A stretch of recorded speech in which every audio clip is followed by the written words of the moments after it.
Recording in progress. Okay, let's call this meeting to order. Oh, boy. Has the meeting started? Yes, we're starting, Joan. We're going to call this meeting to order. And Yeah, the meeting started here and she's talking, but we cannot hear you. okay, we're going to hold tight for a second and see if we can figure this out. Lips moving, Madam Mayor, but it's not coming across on our Zoom. Understood. Nice try. Joan and I can hear each other, but we cannot hear you at all. Give us a minute. 1 minute. We're working on it.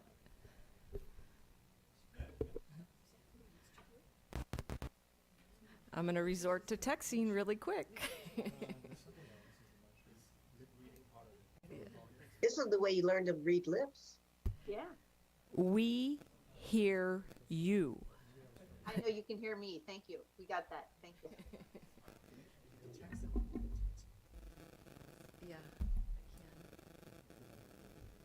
can. And everybody up here, your mics go on. If you want them on, make sure you want them. We did testing. I didn't understand that hand gesture.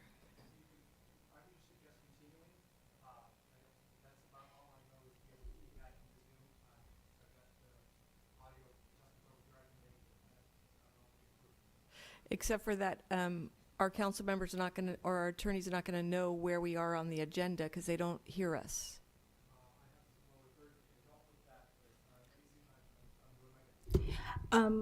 One suggestion is having Vice Mayor Pappen and also a city attorney both get on YouTube. Would they get audio from there? Do you want to text them or call them or something of that nature? Can we start without them? We're being recorded. Shall we start? Okay, we'll give this a few more minutes because roll call has to be called by the person who's making the calls. Yes, please.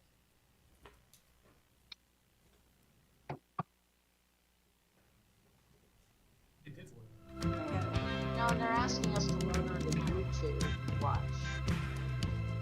We hear you. I understand you can hear.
but I still continue to hear you.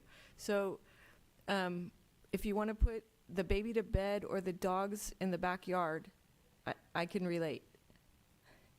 Okay? All right. Can we start? Recording in progress. Welcome, everybody, to Millbrae City Council, September 13th. And could we please take a roll call? Certainly, Mayor. Councilmember Snyder. Present. Councilmember Halliburton. Present. Councilmember Fung. Present. Vice Mayor Pappen. Zooming.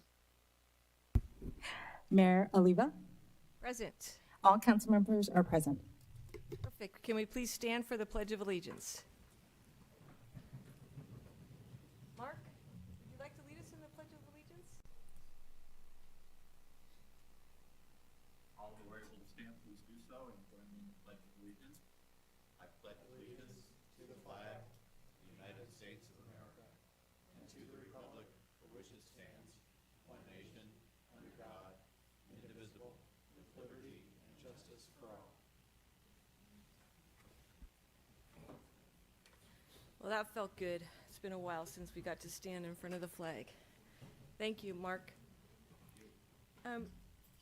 Before we start really quickly, we're going to go into our ceremonial presentations. But, of course, this is a very special night, and thank you, Council, for being here. It's great to see you all. And if you notice, there's live plants in front of you because we are alive and living and growing. And they actually came from a new store that opened today in Millbrae. Leaf and Vine. And they're my gift as a welcome back to each and every one of you. Oh, nice. So, They look so nice here. well, you can bring it every time if you want. But it's going to need love and water. With that being said, I'd like to go right into the ceremonial presentations. And first, we have virtually, do we have Gina Miranda for the Millbrae Anti-Racist Coalition Steering Committee member? Gina, are you here? Yes, ma'am. How are you, Gina? Good, good. Okay, so I'm going to give this proclamation to you over Zoom. Whereas the National Hispanic Heritage Month is a time to appreciate and celebrate the colorful cultures, rich histories, and diversity of Latino and Hispanic Americans. And whereas this month-long celebration recognizes the value contributions made by the residents of Hispanic descent to all aspects of American life, including leadership in public service, business, the arts, education, and civil rights. And whereas the contributions of Hispanic Americans have strengthened the freedom, prosperity, and the greatness of our country, as well as enhanced our bond with neighboring countries, and whereas Hispanic Heritage Month provides a specialty opportunity for schools as well as public and private organizations to focus on the many Hispanic Americans whose lives have shaped our common history and heritage. And whereas it is imperative to embrace our diversity history so that all children can see themselves in our nation's past and know that they have a crucial role in its future. And whereas the theme for this year symbolizes the importance of ensuring diverse voices and perspectives are welcome in decision-making processes, thereby helping build stronger communities and a stronger nation. Therefore, we, the members of the City Council, do hereby proclaim September 15, 2022 through October 15, 2022 as National Hispanic Heritage Month. Thank you, Gina. Would you like to say anything? Yes, I'm losing you in and out, so I hope you all can hear me. We hear you, Gina. Great. I'm a longtime resident of Millbrae. I raised both of my boys are born and raised in Millbrae in public schools, and I try to teach them both important values, including the cultural values that we have and their indigenous roots, but also the city values. One of my sons has become active with the local campaigns. So that's a win for all of us. And I really appreciate you guys doing this proclamation, and I look forward to more Hispanic Heritage Month events. Thank you, Gina. Councilmember Schneider, would you like to do the next one? Proclamation proclaiming the week of September 19th through the 24th as Pollution Prevention Week.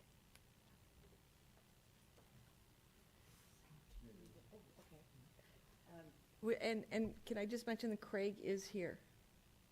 Craig Census. Okay, thank you, Craig. Get ready.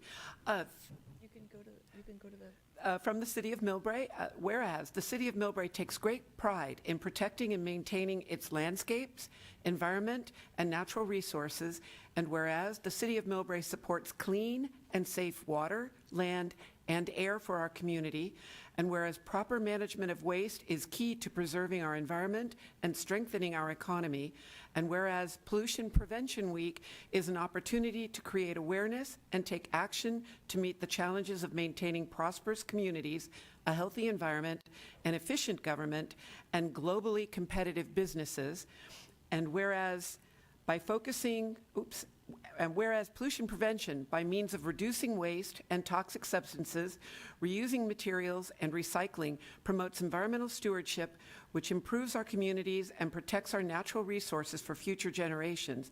And whereas by focusing on pollution prevention, our city will continue to create businesses that are more efficient, innovative, and sustainable.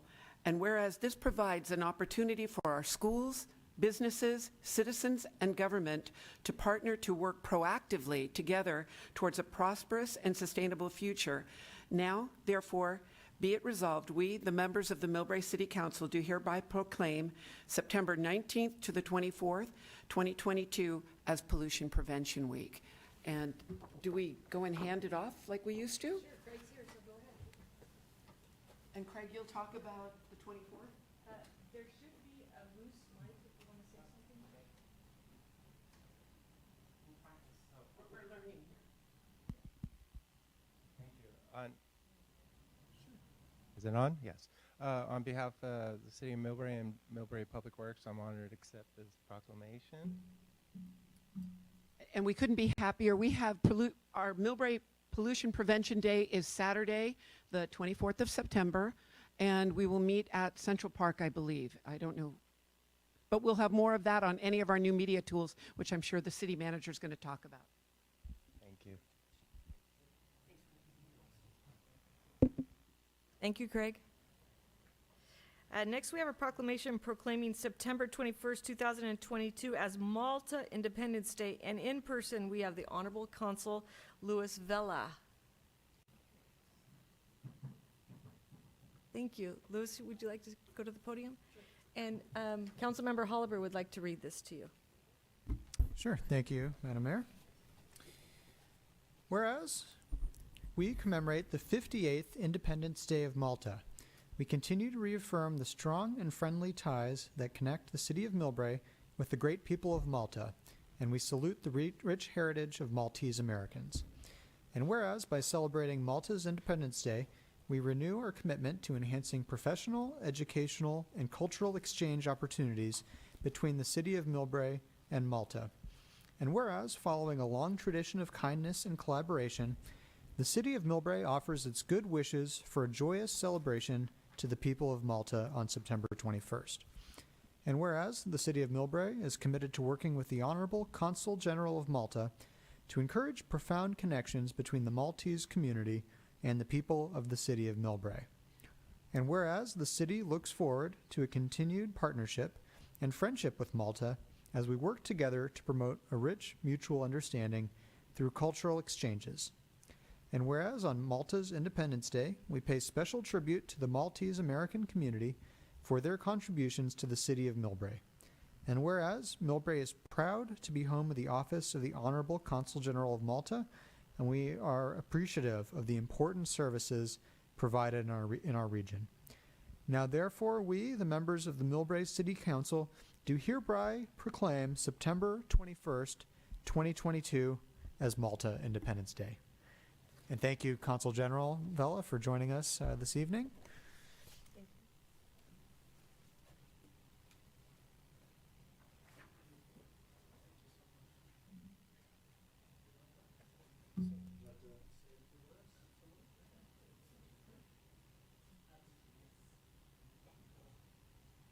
there's a loose mic that, there you go.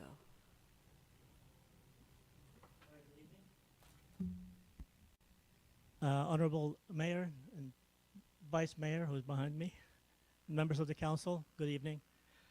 Thank you so very much for this invitation and the recognition. This is indeed a very special occasion. We are celebrating and commemorating a birthday. Just like we celebrate the birthday of the United States on July 4th, so it happens that Malta's birthday is on September 21st. Malta gained its independence from Britain on Monday, September 21st, 1964, 58 years ago. It was a grandiose occasion with large military parades, festivities, flotillas at the Grand Harbor, fireworks, ceremonious accolades at the highest levels. It was a joyous occasion and yet a very peaceful one. It was truly a historic moment when the Union Jack was lowered, and incidentally, the flag was lowered by the same royal regiment that raised it when England came to Malta's aid to defeat the French garrisons and get them out of the island 180 years prior. That was the beginning of the British colonization of Malta. After the flag of England was lowered, the flag of Malta was officially raised for the first time. It was a momentous occasion and historic event of the grandest magnitude.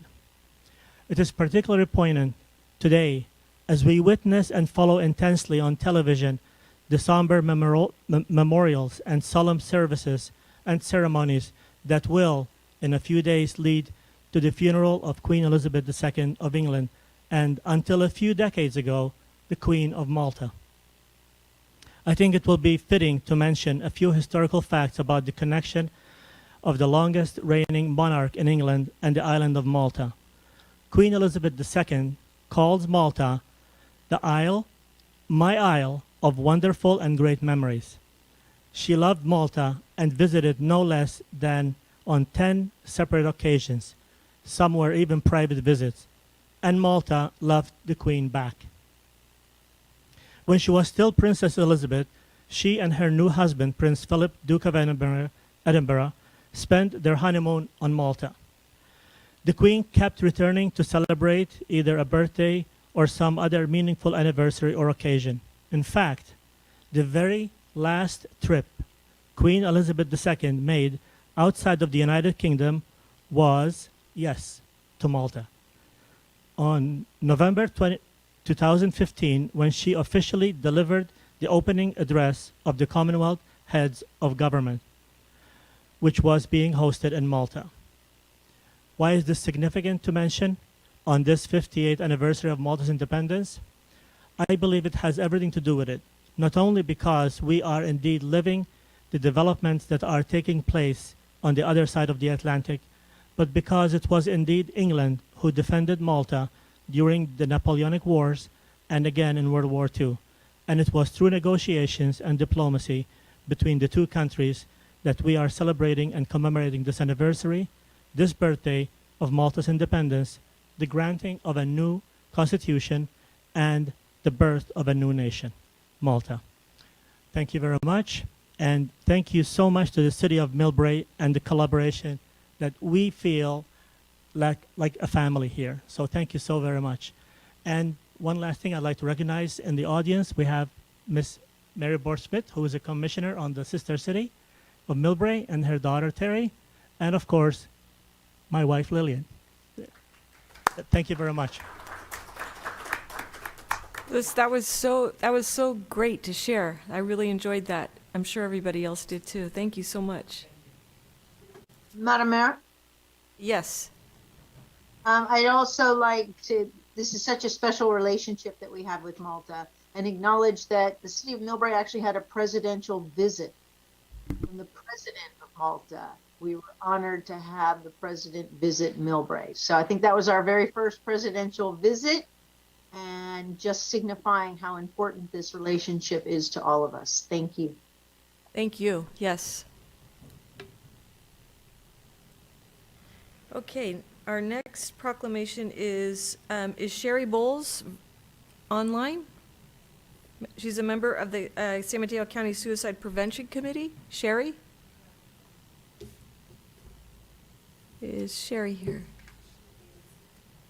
She is? Okay, perfect. Thank you, Sherry. So this is a proclamation from the City of Millbrae, whereas the City of Millbrae will join the county, the state, the country in raising awareness of suicide prevention, treatment, and recovery. And whereas tragically, in the San Mateo County, 54 people died by suicide in 2021, which is 34% decline from 82 lives lost in 2020. Efforts to address this crisis make a difference. And whereas San Mateo County Star Vista Crisis Hotline received 12,297 in 2020, and in July 22, the hotline received 10% increase compared to July 2021, likely due to the introduction of 988 National Suicide Prevention and Crisis Lifeline on July 16th. And whereas the City of Millbrae residents are urged to play a role in supporting each other and preventing suicide by knowing the signs of suicide, finding the words to communicate, and reaching out to our local resources that are available 24/7, 7 days a week, 24 hours, 7 days a week, including our local San Mateo County Star Vista Crisis Hotline, or our National Suicide Prevention Lifeline. And whereas residents can also play a role in suicide prevention by supporting local Suicide Prevention Month events, advocacy days such as the National Suicide Prevention Week on September 4th through the 10th, and the World Suicide Prevention Day on September 10th, to spread the message that suicide can be prevented.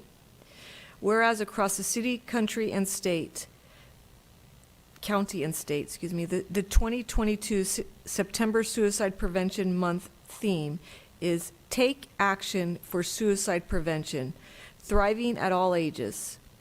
And whereas beyond September, City of Millbrae has joined the San Mateo County Mayor's Mental Health Initiative, where mayors across the 20 cities in San Mateo County have come together with the mission of promoting awareness of and access to mental health resources in their communities.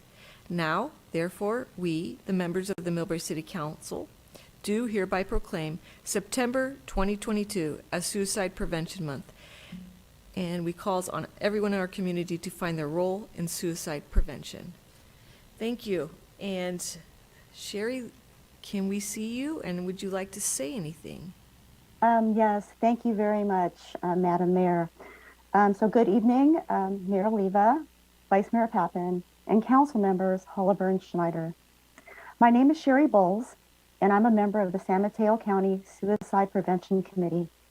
Thank you very much for joining the county and your neighboring cities and towns throughout the county to proclaim September as Suicide Prevention Month.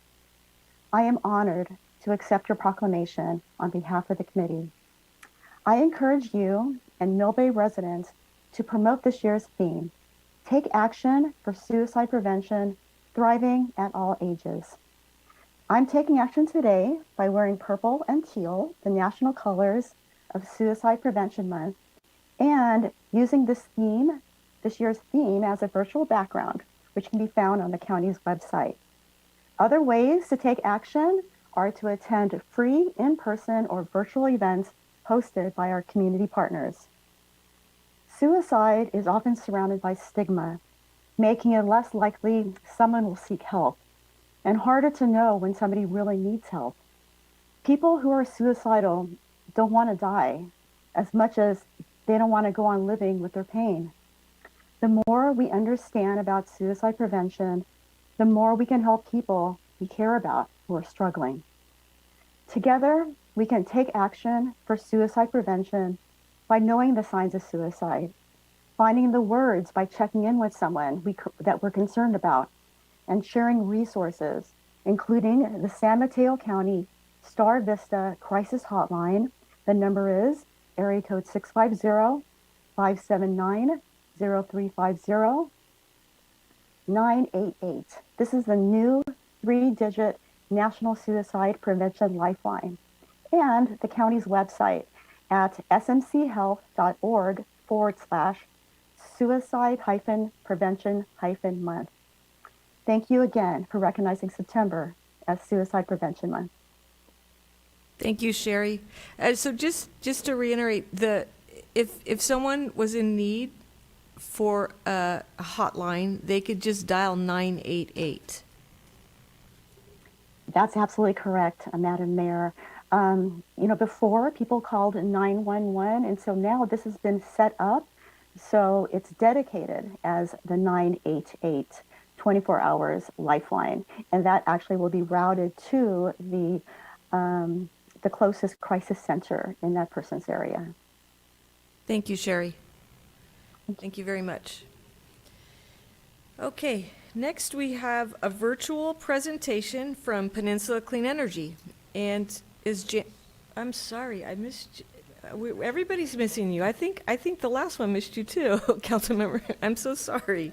I am so sorry. A proclamation proclaiming the month of September as National Preparedness Month. Thank you, Councilmember Fung. Yeah, I was unprepared. So whereas the National Preparedness Month is an observance each September to raise awareness about the importance of preparing your homes. I just want to interrupt you one more time. Sorry. But we have people present here that would like to accept this, so if they want to go to the podium. So, who do we CERT. have? We have two with people this- from CERT. Oh, we have the CERT team here. Thank you, Council Member.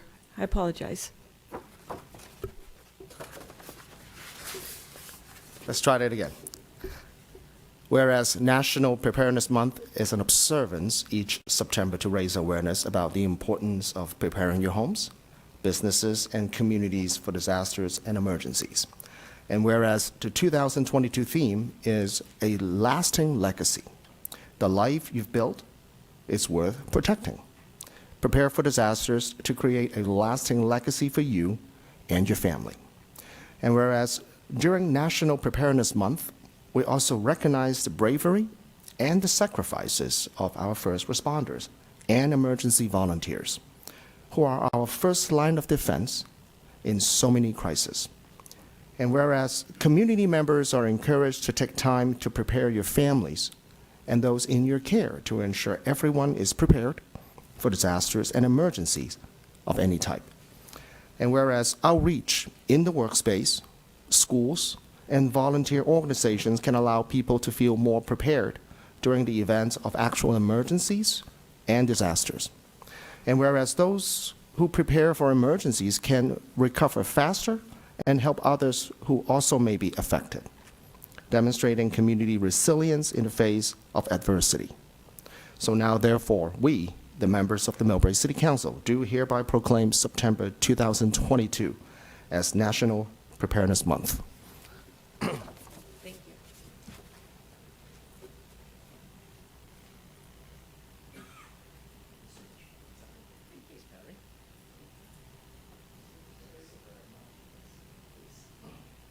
So, thank you. Thank you. We represent two of.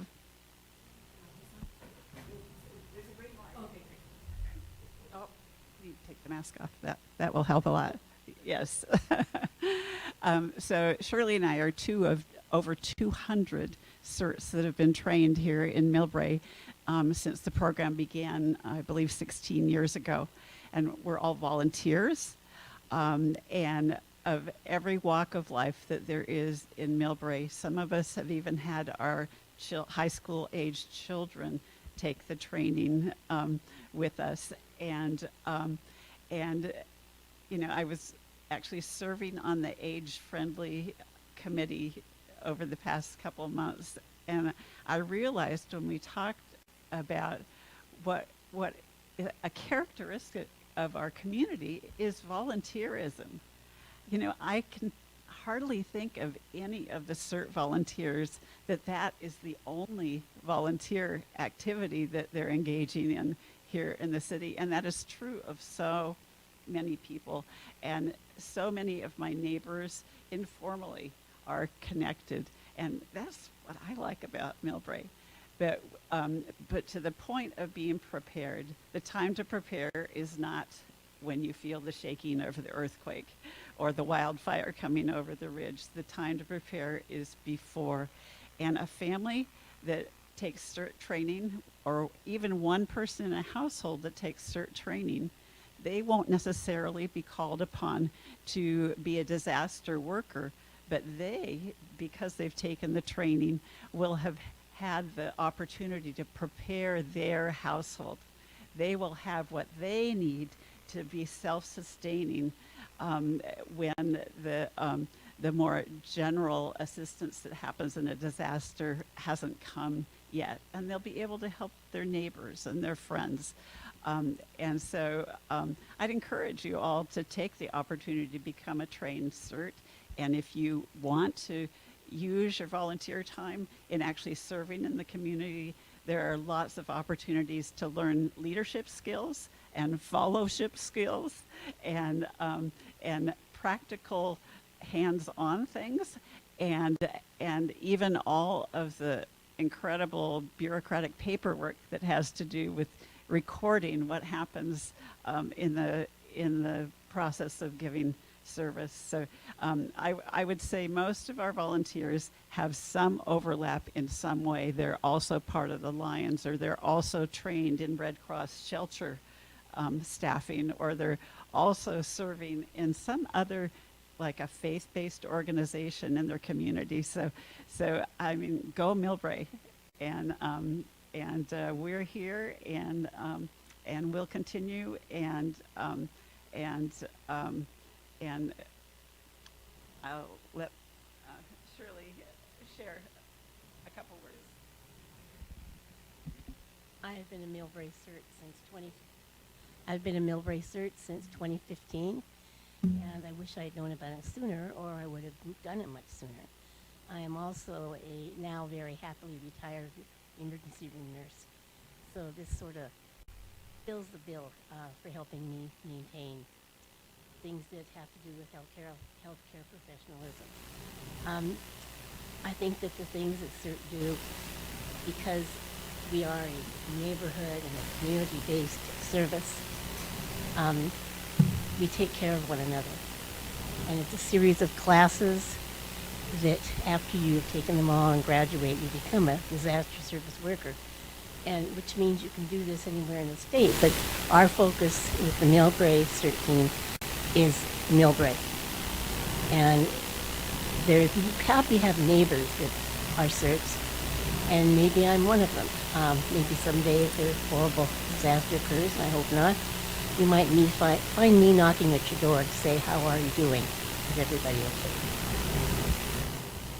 I wanted to add just one more thing, and that's about radio communications. So before CERT was born, the Millbrae Amateur Radio Club was alive and well and providing service in our community. And the first step before CERT was to establish a group of radio communicators who weren't ham radio people. So there's a second network of radio communication for when all the systems fail, we can talk to each other. And they serve this communications network. It can be essential when the EOC, when the Emergency Operations Center opens, and they do it for practice, but when it needs to open for real, the CERT members and Millbrae Amateur Radio Club members are going to be there. We're prepared. We practice all the time with fun activities like directing traffic with the scouts planting flags at Golden Gate National Cemetery, or communications for community fun runs, or things like that. So they're another resource that we're quietly there with our antennas, talking and communicating and providing a backup communication grid for when the cell phone towers are all down, and et cetera. Thank you. Excellent. So it is volunteers such as this within our own city that keeps everybody safe and keeps everybody engaged, and keep everybody feeling great about being part of this community. Thank you for all you do, Ms. Perry, as well as Sherry. This is the proclamation for all of you. Thank you so much. Thank you, ladies, very, very much. Thank you, Councilmember Fung. Next is our presentation from Peninsula Clean Energy, and we have Jan Pepper on virtual presentation.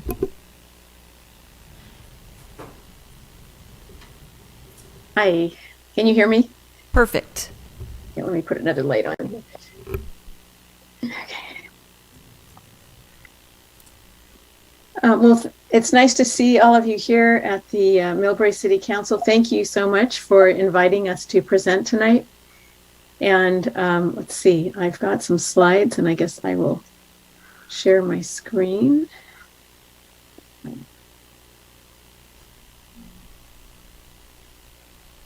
Okay. It looks like it's showing on your screen there.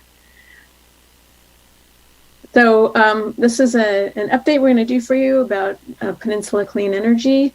As hopefully all of you know, we are your community choice energy agency. We're a not-for-profit public agency that was launched in 2016, and every city council in the county, including Millbrae, voted unanimously to join in 2016. And I understand that's maybe the only unanimous vote that has ever happened in the county, although I must say that you all are very collaborative. So this is a picture of our founding board of directors.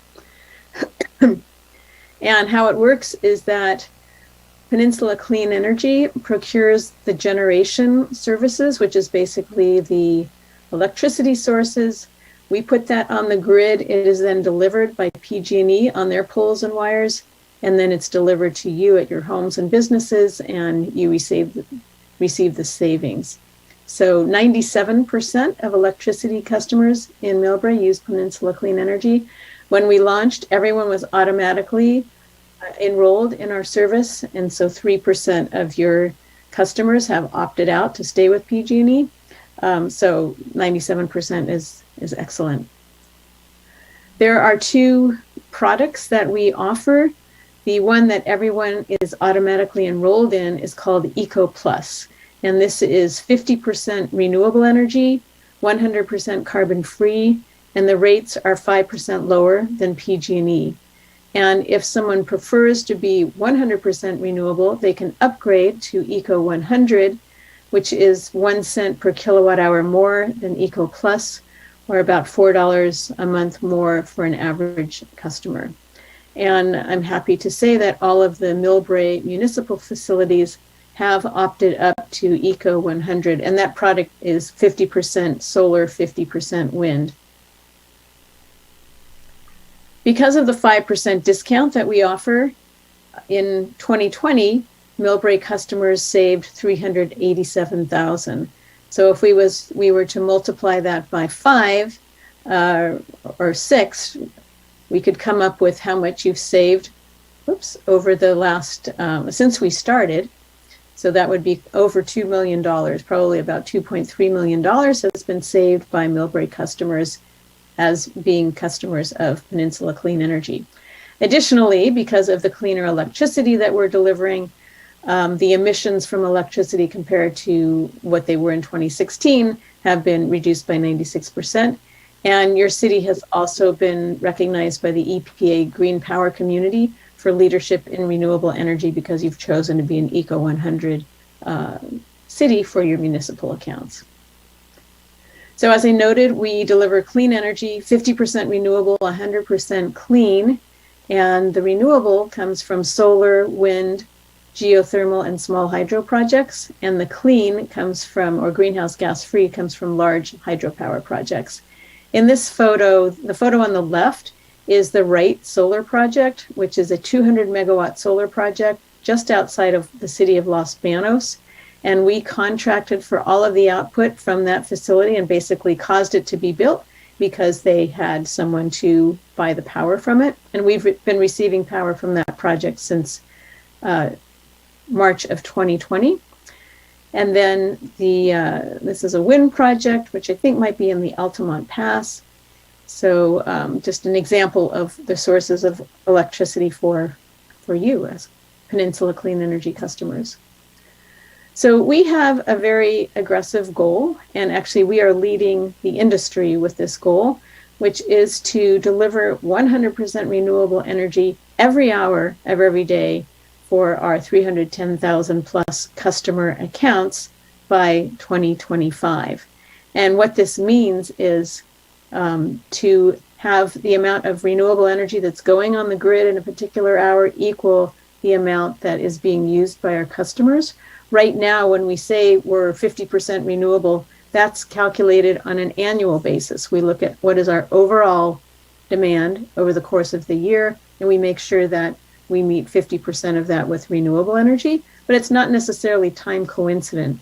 So we're moving to this time coincident goal, which will make the grid cleaner, it will make our product cleaner, and hopefully lead the rest of the industry in this direction. So it removes the demand signal for fossil-based fuels from the grid by meeting every hour with renewable energy. We also have a lot of programs to use that clean electricity. And so we want to use that clean electricity to electrify buildings and transportation. So we're working with all of our communities to help you go 100% GHG free. And I think the state has set a goal of being GHG free by 2045. We have a goal within Peninsula Clean Energy to help our communities go GHG free by 2035 in the ways that we can help.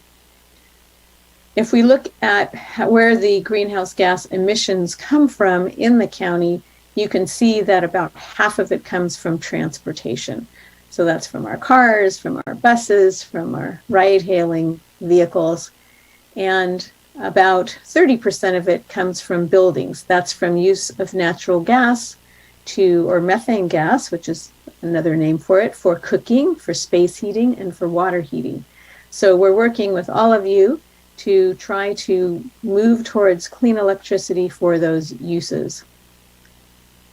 One of the areas in the building sector that we've been very, again, leading the industry is in having cities adopt REACH codes. And you all probably remember when you last did that, but basically every 3 years you adopt new building codes based on the state's update of the building codes.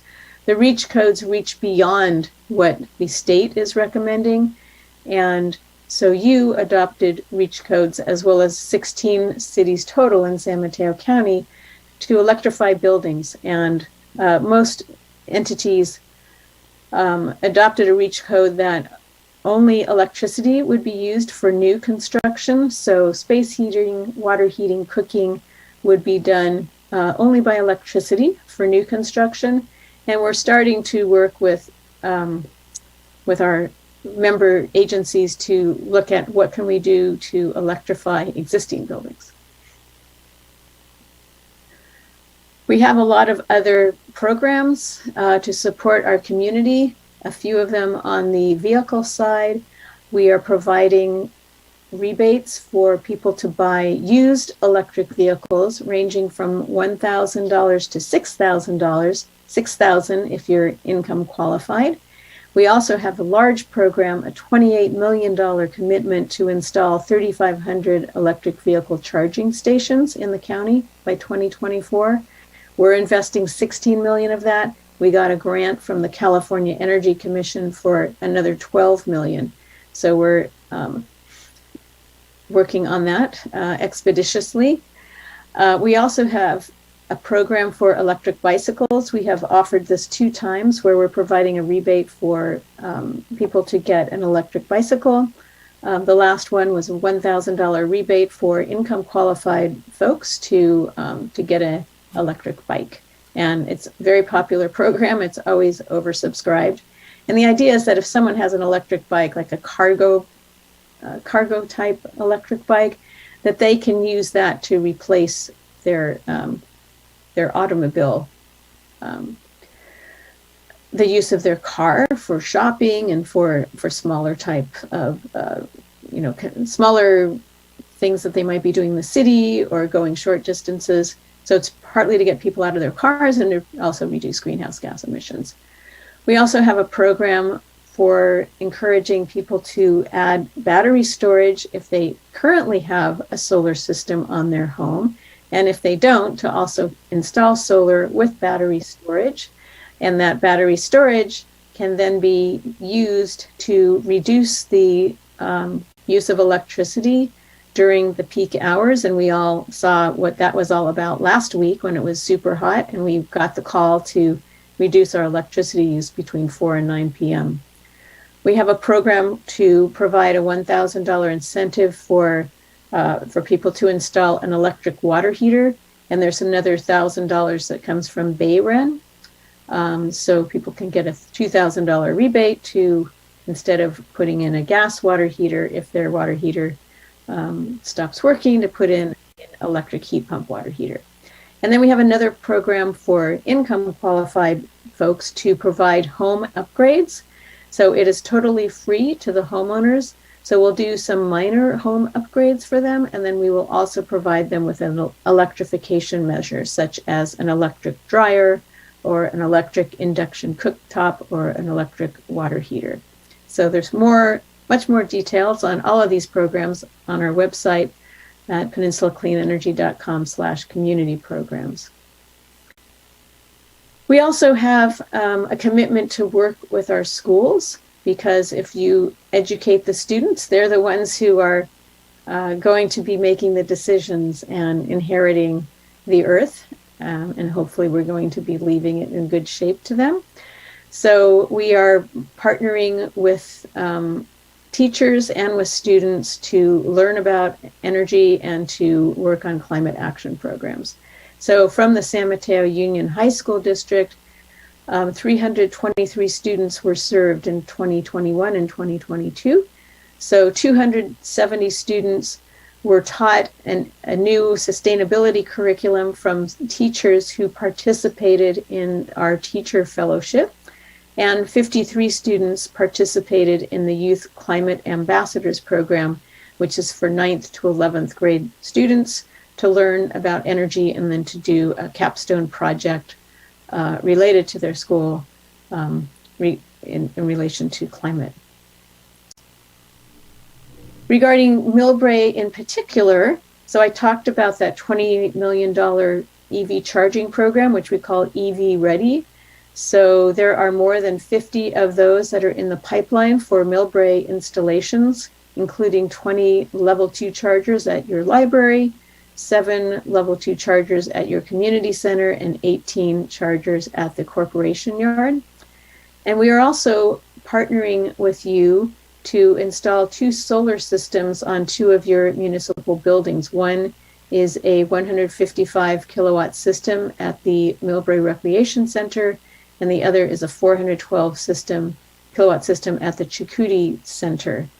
So we're in the process of finalizing all of that. You probably recall having made the vote to go ahead and work with us for these systems. These will cost you nothing. We will be then selling you the electricity from these systems that will be put on these buildings. And then at the end of the life, you can take over the system for a very small amount of money. We also partner, of course, with the council members who are on our board of directors. And right now, Anders Fung is the Millbrae representative on our board of directors, and council member Ann Schneider is our alternate board member. So we thank both of you for the time, effort, and interest that you have spent coming to our board members, asking excellent questions, and helping us to move along our goals and to help us meet our vision of a sustainable world with clean energy for everyone. So that's all I have here. I'm happy to answer any questions that you might have. Thank you, Jan. Councilmember Schneider. Thank you. Thank you, Jan, for a great presentation.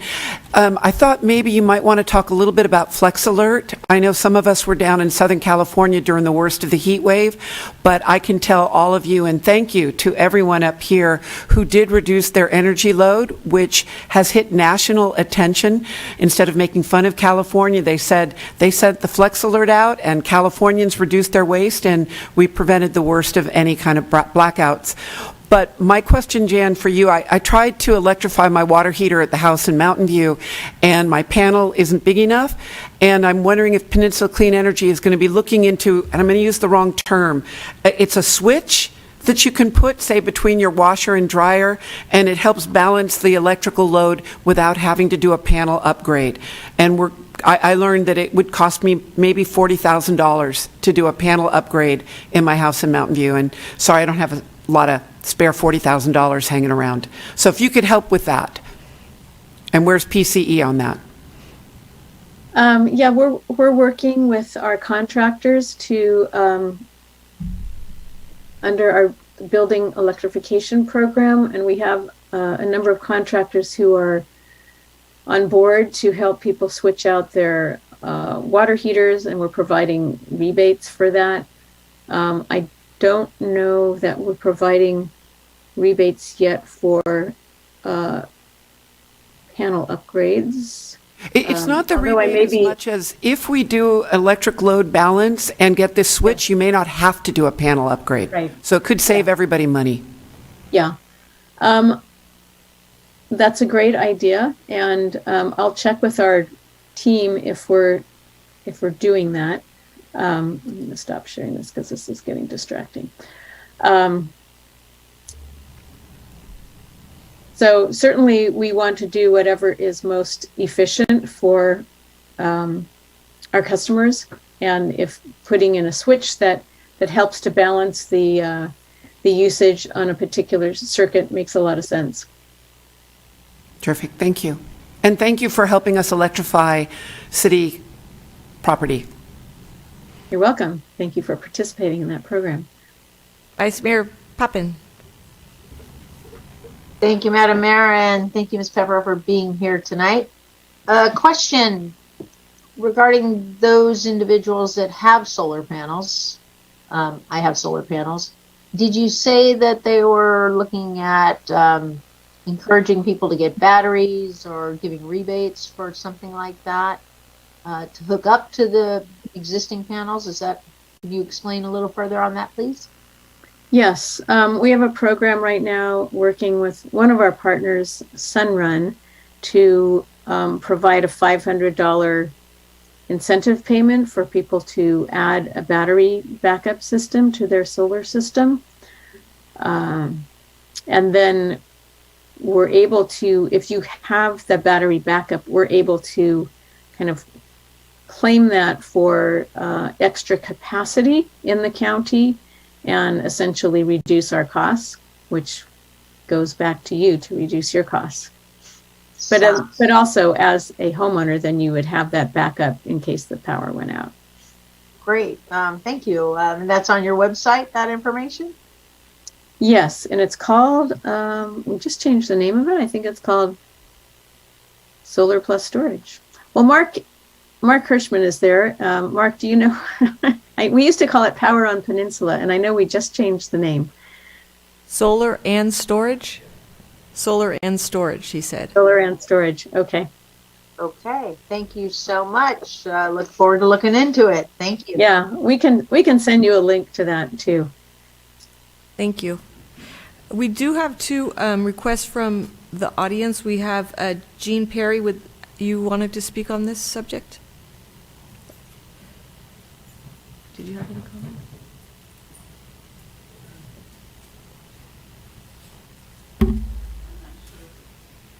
Not sure what direction to face because Jan's behind me as far as. You're Okay, great. So question number one is high-speed rail, which is kind of a dirty word on most days of the week. Is it going to be utilizing clean energy? Second question is, I understand that there are barriers to converting to use your storage in emergency. So is it something that manually has to be done, or do you need to call an electrician when you have a power outage in order to be off the grid to use your storage? And then the third question is, I don't understand how, if a lion's share of the production is solar, how you'll ever be able to have the same production during the night as you do during the day. So how does that work out? And how does what I produce on my rooftop go into the system and contribute to everyone using it? Let's see if I can clarify the question. So if I produce in excess, then I am getting a check back every year from Peninsula Clean Energy. But where does that actually go? Does it get stored somewhere, or how does that work? Because everybody is producing more than they need at certain hours of the day. So kind of a mechanical question. So this is, can we take the question? Are you okay with that? Sure. Yeah, Jan, are you comfortable answering those questions? It's comments time, but it was a comment in a form of a question, a few questions. Right, I'll do the best I can. As far as high-speed rail, I really don't know the answer to that. I do know that Caltrain is converting to electrification, and that Caltrain is 100%, that they'll be 100% renewable. So that's a good thing. Your second question was, what are the barriers to converting, to using storage in emergencies? So if you have a storage system aligned with your solar system, then if the power goes out, for example, the inverter notices that and it automatically starts drawing from your storage system. So there's electronics and intelligence built into the equipment to use the storage in emergencies. Then you asked if the lion's share of energy is being produced by solar, how will customers be served at night? Well, a portion of portion of our resources is solar, and we are installing lots of large-scale, utility-scale battery systems so that during the middle of the day when there's a lot of solar being produced, we will be storing that any excess solar in the batteries to be released back into the grid during the evening time. But we also have other resources. For example, wind has a generation profile that is pretty complementary to solar. Typically, the wind is not blowing so much in the afternoon, but then it does pick up in the evening and blows all through the night. So when the solar is not generating, the wind is. And we also have geothermal energy resources. And the geothermal is a base load resource. It's generating all of the time. So in the night, we have the wind, the geothermal, and the storage from the solar. And then, let's see, you asked if you have excess solar, you get a check back every year. Where does that excess solar go? It goes into the grid, and it's used to meet other customers' needs. So not everyone does have solar on their home. And for those who do produce excess, then it just goes into the grid, and it's utilized to meet the overall load in the system. I hope that answers your questions. Thank you. We have another member of the public, Shirley Horick, would like to talk. This is for agenda item number 1, which is part of all of this. I don't know.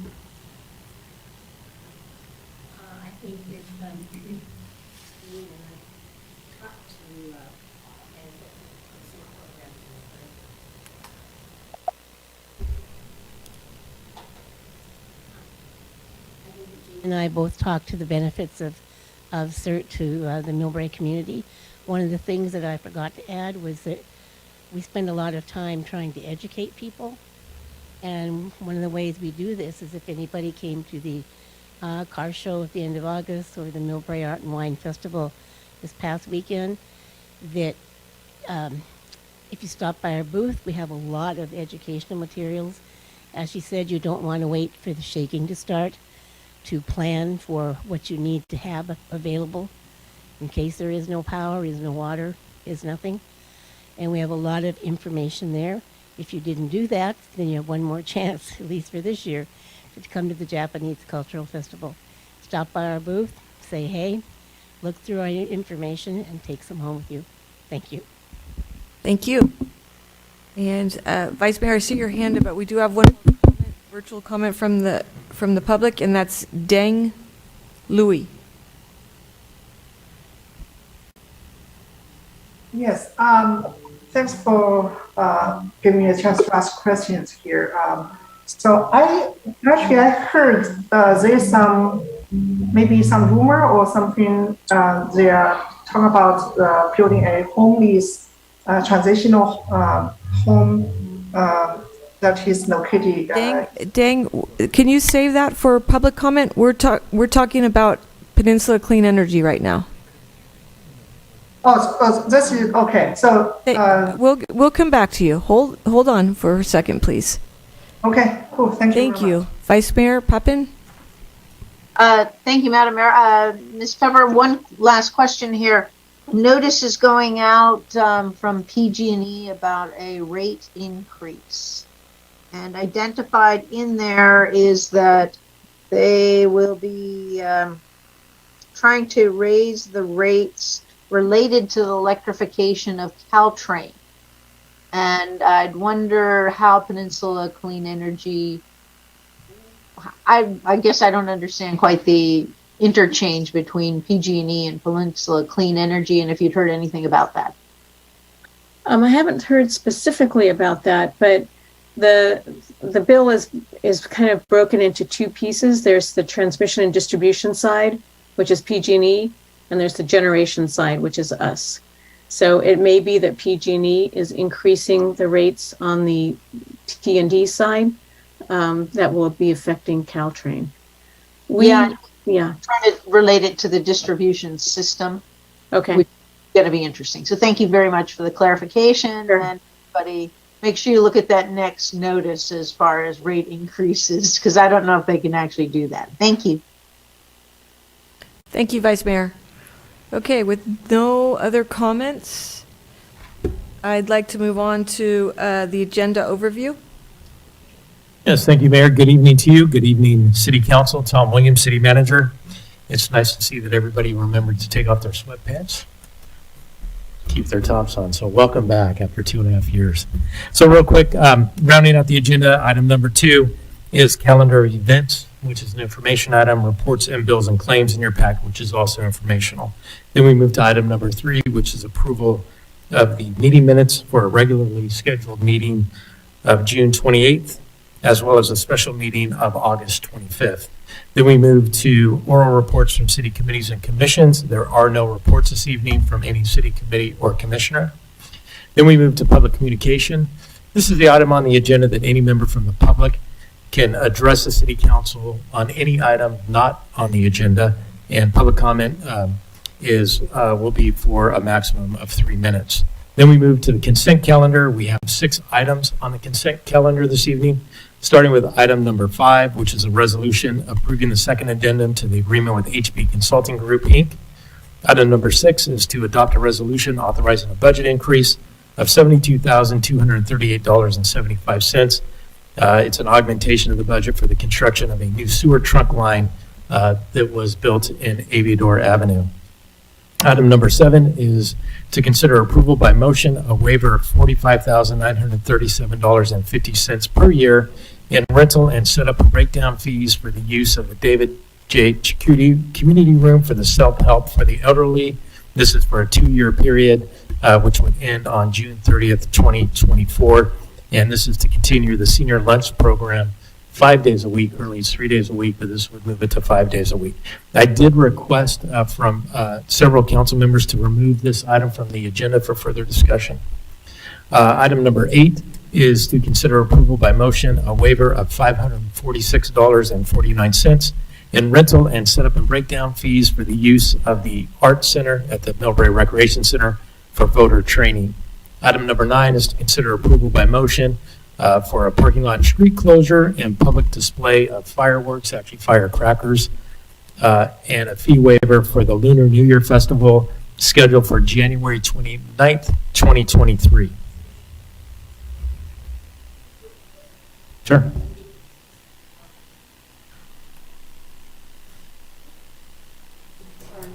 Okay.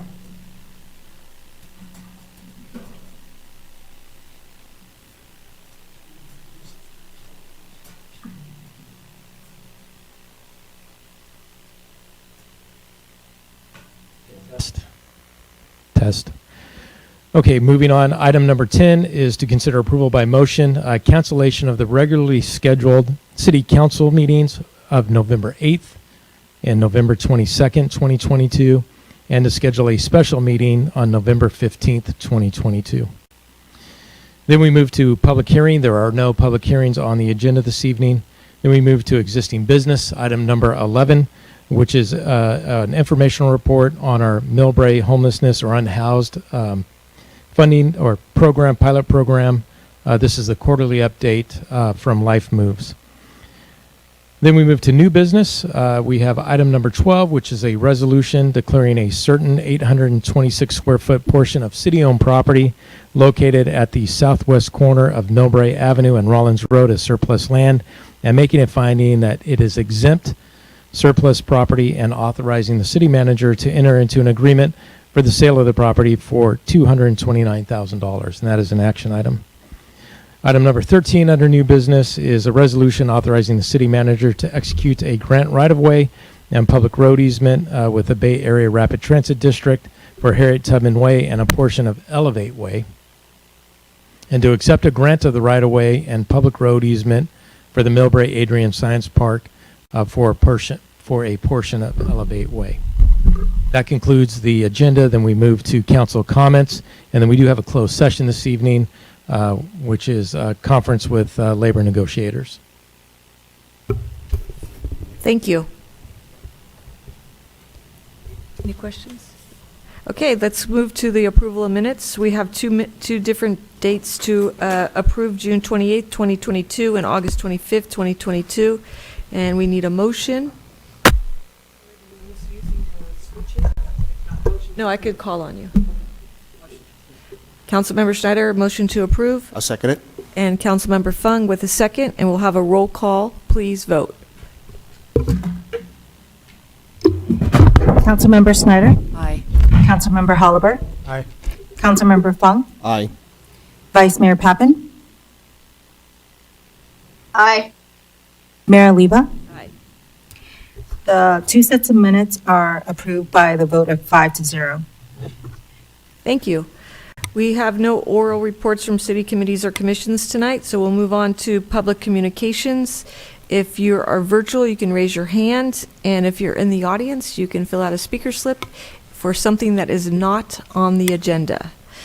And I will start with Councilmember Lee. Excuse me, former Councilmember Lee. Wayne Lee, you have something? On the consent calendar, sorry about that. I didn't understand what you were talking about here. 6. All right, we'll wait for that. Then we had Deng Louis. Den? Yes. There you go. Your turn. Okay, so I wonder if any of the council member can explain the homeless transitional home plan to the residents of the city of Millbrae. I heard that the county is kind of purchasing a property on Hemlock Road, and is trying to turn it into a transitional home plan for homeless people. And also, I would like to hear what's your thought, each of you, what's your thought on this plan? Are you supporting that or object that? Because I'm very concerned about this. I'm very concerned about the community, the security of our community. Thank you. Thank you. I'm looking for other. I don't see any other hands raised. Do you want one additional? You see? I don't. Let me look. Oops. Give me 1 second here. Sorry about that. Oh, here we go. Kai Wei Wang? So, can you hear me? Perfectly. Cool. Yeah, I want to address the issue that Don just mentioned about the homeless shelter. You know, a lot of community residents here are from Asia and like new immigrants. Their English is not really good, and there are a lot of young children and elders. I'm very concerned about this shelter, and if it's in the resident area, what happened if the resident got attacked and they couldn't use English well to call the police? And also, there are very limited police resource in Millbrae for many cases. You're so annoying. Blah, blah, blah. Sorry. So annoying. So for a lot of cases, when I call police, it takes them a long time to arrive. So I'm like, from my observation, we have really limited resources. As we all know, when we bring in the homeless shelter, we'll bring in a lot of society issues, right? Like drug, like safety, or like home stealing. Things would happen, you name it, right? The safety is not as good as before already. And I want to know, what's your opinion to bring in those homeless shelter? And are you still hold a place as you promised when you voted to be as the committee members? And to be honest, if this homeless shelter is set up inside the Millbrae community, I'm seriously thinking to move out of Millbrae, because I don't want to walk on the street and got attacked and no one can help me, you know? And I believe that a lot of residents have the same concerns as I do. And I request seriously if you could consider our thought and our concerns. Thank you. Thank you. We have one more speaker, Ling, L-I-N-G.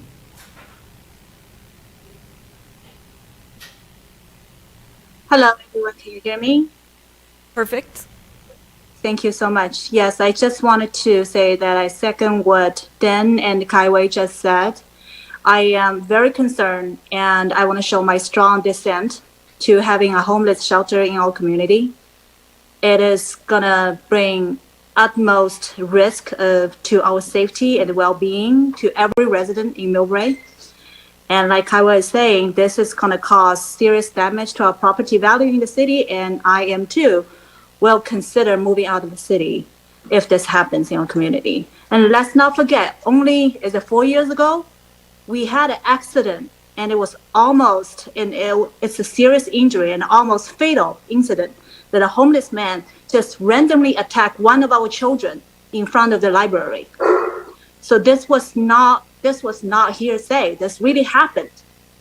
So I want to seriously and strongly urge our public servants consider our requests, and I want to say that we should all have a say in this decision. Thank you. Thank you, Ling. I see no other hands up. Okay, no more public communication. Then we'll move to our there's one more. Ling, I called Ling. I don't see any other names. Maggie Moon. Maggie? Oh, there we go. Maggie. Maggie? Hi, good evening, Madam Mayor and everyone and council members. I'm Maggie Mui. I'm sitting on the board of Self-Help for the Elderly and also a resident in Millbrae. And I just want to tell you that it's very important that we Self-Help for the Elderly continue to get the free wave in the room, because Maggie, could you hold that comment for a second, because that is on the agenda. Okay. Give me 1 second here, please. Okay. So it looks like I can close public communication. There's someone under Millbrae that raised their hand as well. Can somebody say who they are from Millbrae? Not everybody at once.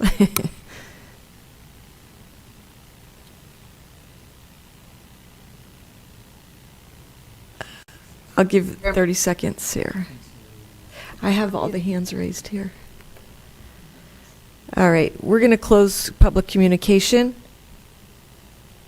We're going to close public communication, go to the consent calendar. Mayor? Yes. Sorry to interrupt. I do have a point of clarification on the consent calendar under item number 8. There was a correction, and I failed to say this during the agenda overview, but on item number 8, there was a revised staff report, and I just wanted to bring that to the council and the public's attention. Under background, PAVE, which is the Peninsula Asian Voter Education, also part of the San Mateo County Asian American Pacific Islander Task Force and Civic Leadership USA. Not part of this is the San Mateo County API Caucus. So the San Mateo API Caucus was eliminated from the participants for this particular item. So I just want to bring that to your attention. So would you like to read item number 8 on the consent calendar when I get to it?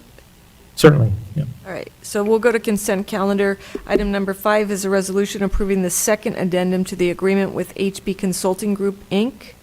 Item number 6 is the adoption resolution authorizing a budget increase of $72,238.75 for the construction of a new sewer trunk main on Aviador Avenue.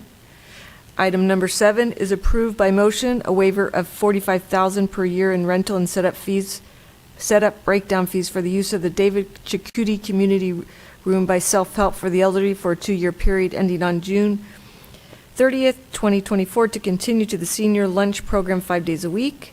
Item number 8 to be read by our city manager, please.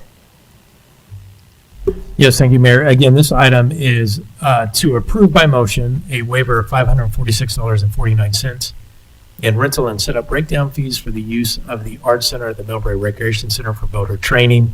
PAVE is hosting in collaboration with the San Mateo County Asian American Pacific Islander Task Force and Civic Leadership USA, a voter training on October 1st, 2022, what is eliminated is the San Mateo County API Caucus is not a part of this effort. Okay, thank you. So that was in there. Clear, everybody? Clear? Mayor, I thought the city manager said that item 7 was. Well, not yet, not yet. We have to do that here. Item number 9, approved by motion, parking lot and street closures, a public display of fireworks and fee waivers for the Lunar New Year Festival on January 29, 2023. And item number 10, approved by motion, cancellation of regular scheduled city council meetings of November 8th and 22nd, 2022, and schedule a special meeting on November 15th, 2022. So we have 1, 2, 3, 4, 5, 6 items on our consent calendar. And we have a public comment to one of them. So should we go to public comment first? Actually, we have public on 2 because we have Maggie as well. All right. Okay, so would you like to 6 make and that 7? motion, please? Sure. Move to approve items 5, 8, 9, and 10. Second. Perfect. Can we have a roll call vote, please?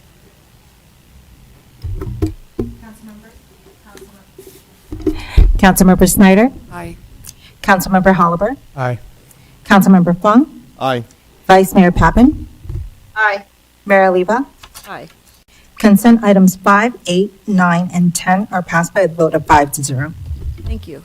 Now I'll go to item number 6, to adopt a resolution authorizing a budget increase of $72,238.75 for the construction of a new sewer trunk main in Aviador Avenue. And we have Wayne Lee that would like to speak on this item.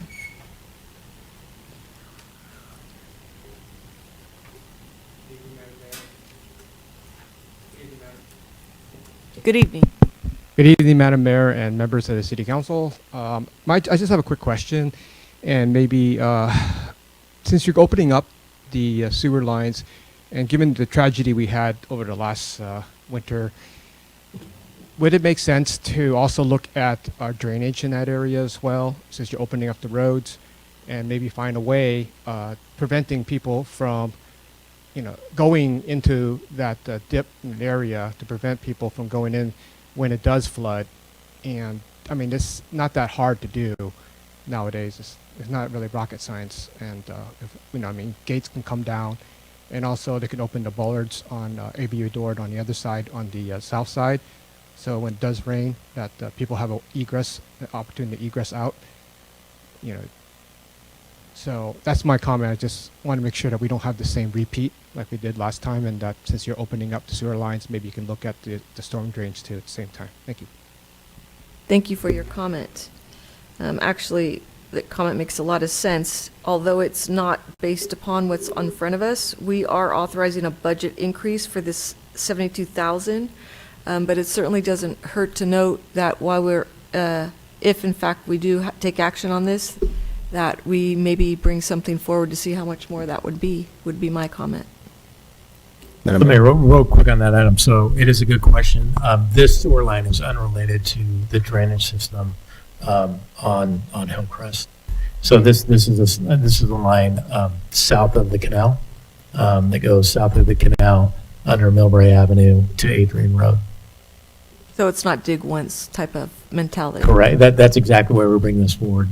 New street, new sidewalk, new curb. There was an opportunity to dig once, and so we brought this forward. So, but it is unrelated to the drainage on Hillcrest in that area. Okay. Yes. When I read the staff report, it talked about excessive groundwater in there, but eventually we're going to have saltwater intrusion in that area. So my question is, are the pipes we're putting in, are they going to be resistant to salt water?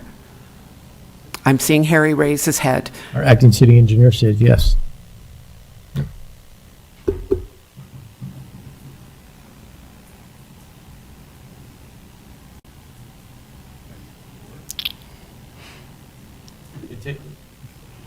It takes a couple of seconds for it. Yes, Councilmember Schneider, Harry Burrows, acting city engineer for a few more weeks until new city engineer public works starts, and I'm also the city's contract project manager. But yes, to answer your question, the pipes are high density polyethylene, which is plastic, and so they're resistant to salt water. Excellent. Thank you for thinking of that. Is there a motion? Motion to approve item number 6. I'll second it. Roll call vote, please. Councilmember Snyder, Aye. Councilmember Holliber, Aye. Councilmember Fong, Aye. Vice Mayor Pappen, Aye. Mayor Liba. Aye. Consent item number 6 passed by the vote of 5-0. Thank you. Next item is approved by motion a waiver of $45,937.50 per year in rental and setup and breakdown fees for the use of the David Chetcuti Community Room by Self-Help for the Elderly for a 2-year period ending on June 30th, 2024, to continue the senior lunch program 5 days a week. And we do have a slip on, we have a speaker slip on that, and that was Maggie. Maggie, still there?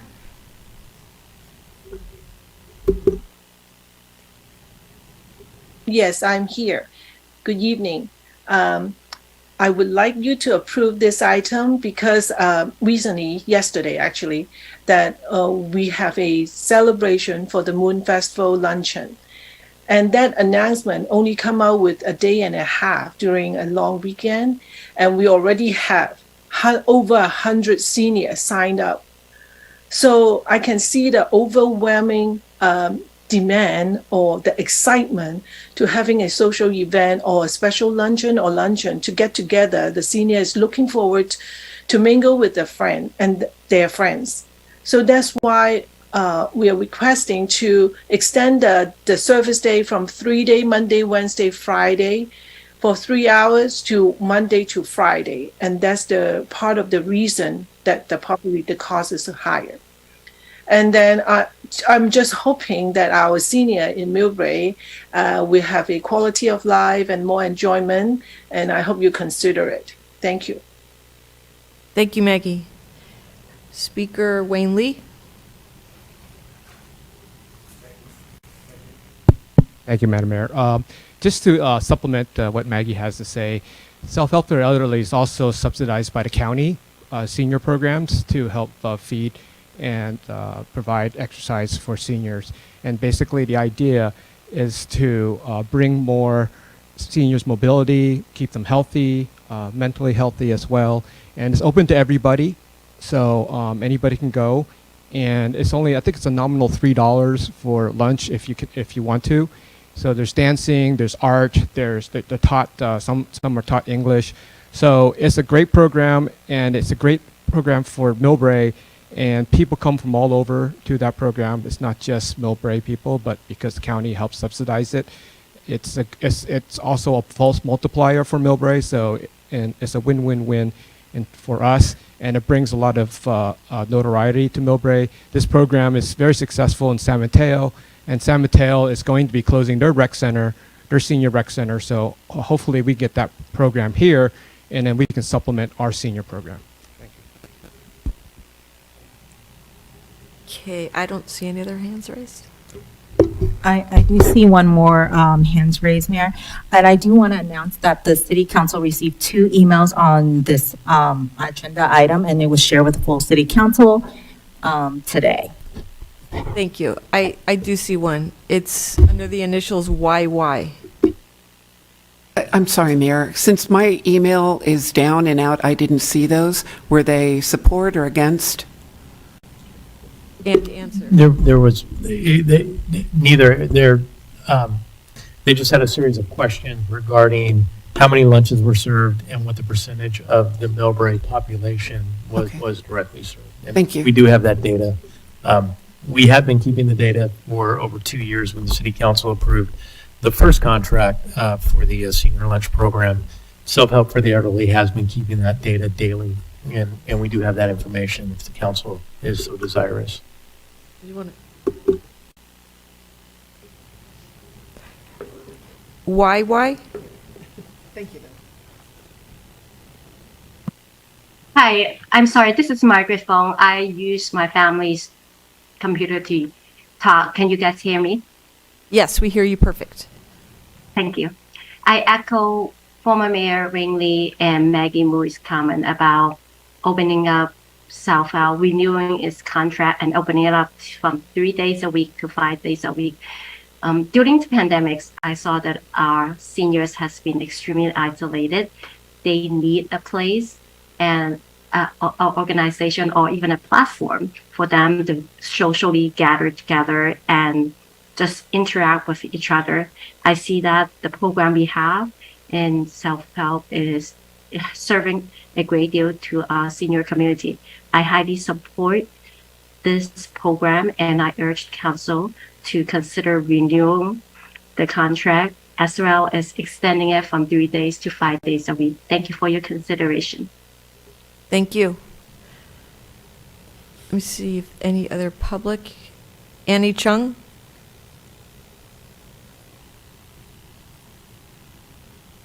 Annie? Yeah. There you go. Hi. So this is Annie Chung. I'm the CEO of Self-Help for the Elderly. I want to thank everyone for their support of our senior lunch program at Millbrae. I think it is a very, very successful program, giving a lot of social interaction and nutritious meals to the seniors. As Maggie, our board member, mentioned, yesterday's event was a really successful one.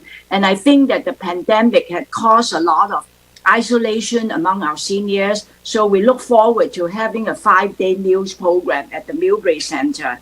Although the $46,000 fee waiver for the rent seems a high amount, but if you take that and divide by 365 days, serving 80 seniors every day, it comes to less than $1.50 per person per hour. So I think it's worthy for the Millbrae City to support a senior program like the one we run out at the Chetcuti Center and provide really lots of support for the seniors, particularly during this time. So I urge the City Council to approve the extension of the rent waiver for self-help and want to thank all of you for your support. Thank you.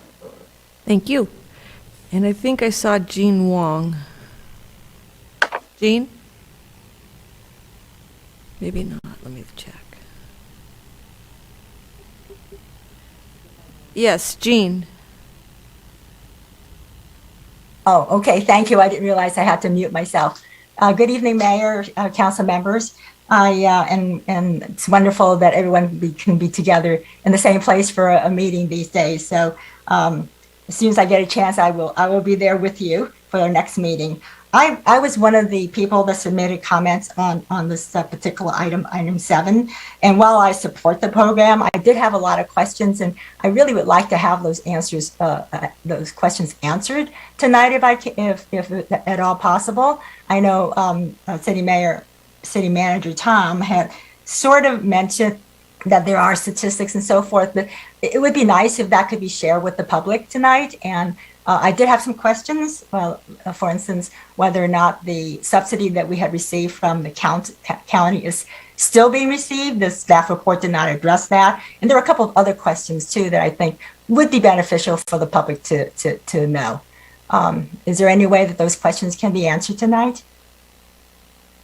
Well, this is, let's finish with comments if you don't mind. Okay. And then we'll get a group consensus if we can get the questions answered. Okay, thank you very much. Thank you. Thank you, Jean.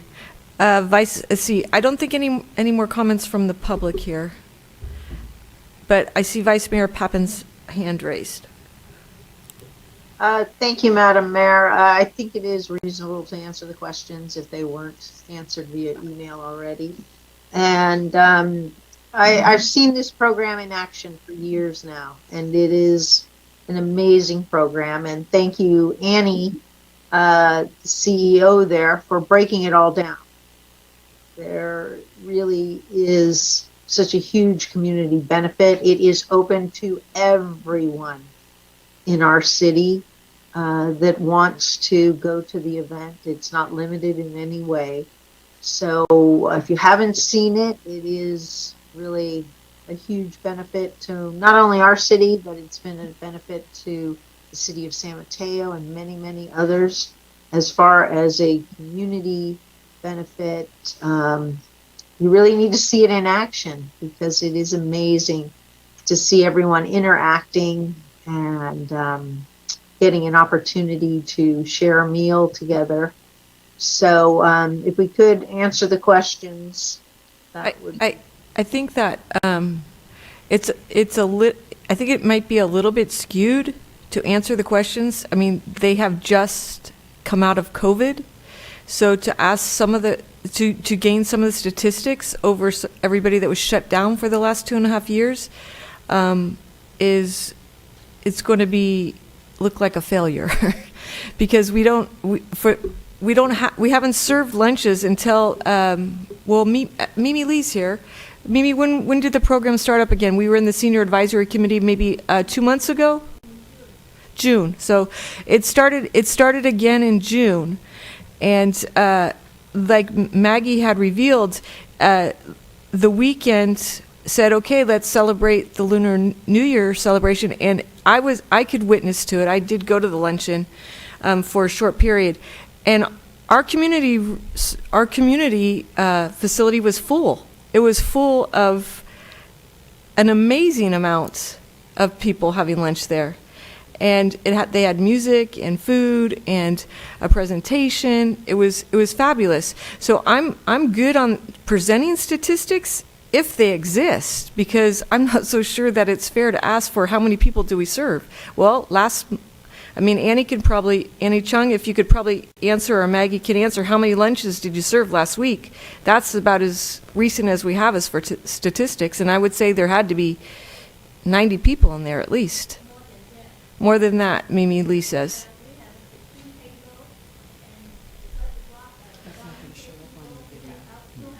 Okay, so to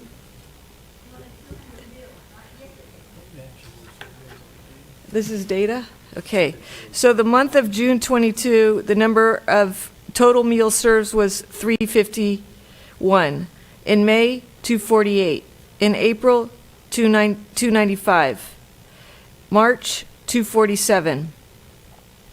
February, 344. January, 525. So these are all the since June, was just revealed that's when they opened up. So basically over the last 2 years in operation, they've served nearly 4,940 meals. Mayor, just to clarify, that's a fiscal year, so if you start at the bottom, Right. right? So Right. it is fiscal year 21. That's why I said the last 2 years. Is that fair enough? Just the last year. So starting in July of 2021 through June of 2022. So 4940. Yeah, sorry, you start at the bottom. I saw that when I started to go down. Yeah. So- And you see, I think the thing here is the total year. So they have been serving remotely and providing. If you look at the bottom line numbers, that's how many meals they've served, and then there's a specific Millbrae resident number that's there as well on the bottom line. Right. And that was only 3 days a week. Correct. Can I say something? Sure. Okay, the last 2 years pandemic, we are home delivery. And then since June, and then I requested, and then we start to go back to security room to serve the lunch. And because you want to start the program, we try to get all the elderly together at a good time. So let's serve the food in the security room start in the June. The before then is all home delivery. And then all the delivery with the guests, everything is all a volunteer. Yeah, thank you, Mimi. I think that to the point is that the need to have the food is great, but the need to socialize. If you guys could have witnessed what I witnessed, what was it, Friday, or I don't even remember what day it was, Monday. It was off the charts. Off the charts. And then lately we have people volunteer to teach the computer, iPhone, and they really, they take time to learn, but at least, just like Councillor Fong and their children come and help and volunteer, teach all the elderly the phone, how to use it, the message, all that. They learn slowly, but they love it. They listen. I'm not so sure we addressed 100% precise statistics, because if you look at the lunches served, or if you looked at the event that's on the count on our agenda, is completely different, because it's new. It's actually new. We haven't had this for 2 years. We haven't had get-togethers. We've had lunches served, but we haven't had breakdown done. Madam Mayor, Mami? Sure. First of all, I just want to clarify something. Annie Chung thank you for a comment a little earlier in the session. I just want to clarify that this is $45,937.50 fee waiver. It's for a period of 2 years. It's per year. Per year for 2 years. Per year.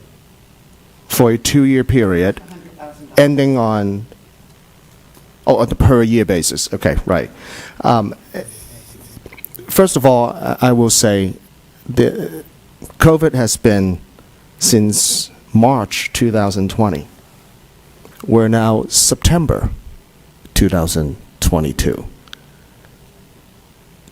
Today it's actually a perfect time to discuss this issue, because today is the first day we come back to an in-person council meeting.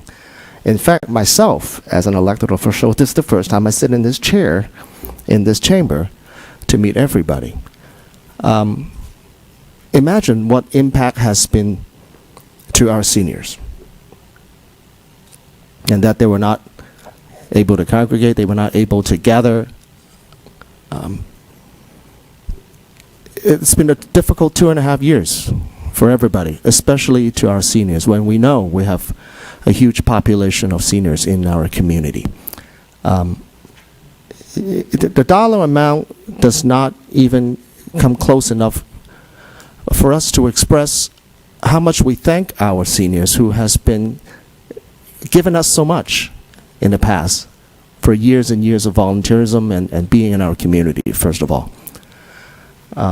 So this is just our way of saying thanks to our seniors and supporting them when they have supported us for decades.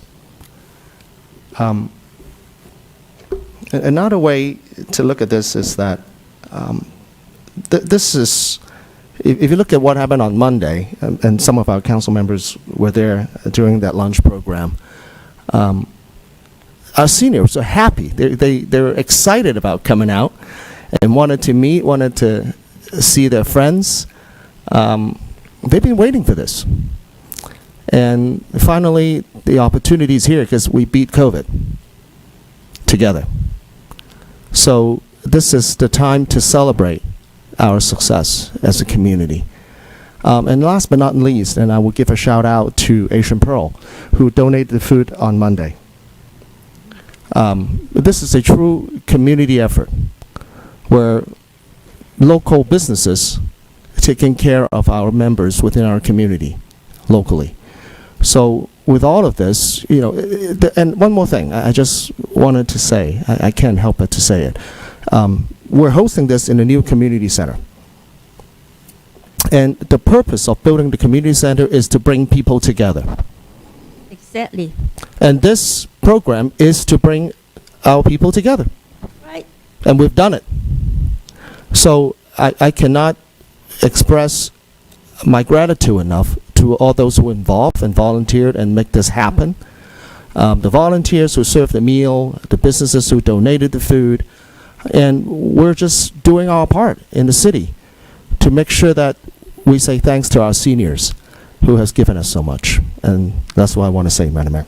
Thank you. Yeah, let's stay on track here that this is only for the setup, the waiver of the setup and the set down. No. Yes. Rental and setup. Yeah, rental, okay, but the facility. But it's not for the food, it's not for the entertainment, it's not for any of that. It's not for the program. It's just us. Just facility charge. Us participating with this. But I think Councilmember Schneider had a question or comment. Oh, one first. Go ahead.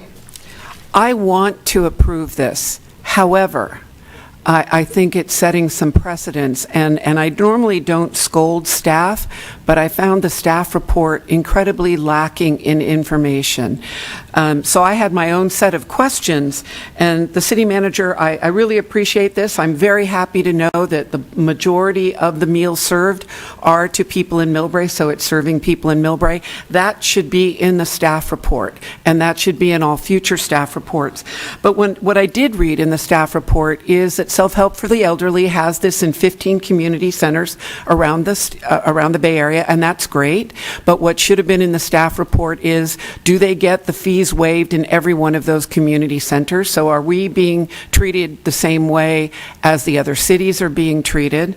I appreciate hearing that that the food is for everybody. On that it isn't just for a particular segment of the community. But my biggest concern is this is $45,000. This is a fee waiver for one program, 4 hours a day or 20 hours a week out of the Chetcuti Room. I'd also heard from other attendees that the kitchen wasn't adequate, so I'd be curious to know, as the program expands, will the kitchen be adequate for that purpose? It also means 20 hours that room isn't available for rent on that, which is an economic hit. But again, if the other cities, the other 15 cities are donating, then I see that could be more understandable. I would like to know how Self-Help for the Elderly reaches out to all of our seniors. I have a 95-year-old at home. I can definitely see how her mental and physical being has suffered by 2.5 years of being alone. I understand completely how people need to be together. And I also don't quite know how this program fits in with what's coming out of the Senior Commission and what's happening at the Senior Center, since they're in two different areas. I just would like answers for that. I think those were my main ones. If we do this for this group, and another group comes up, will we waive $45,000 for them too?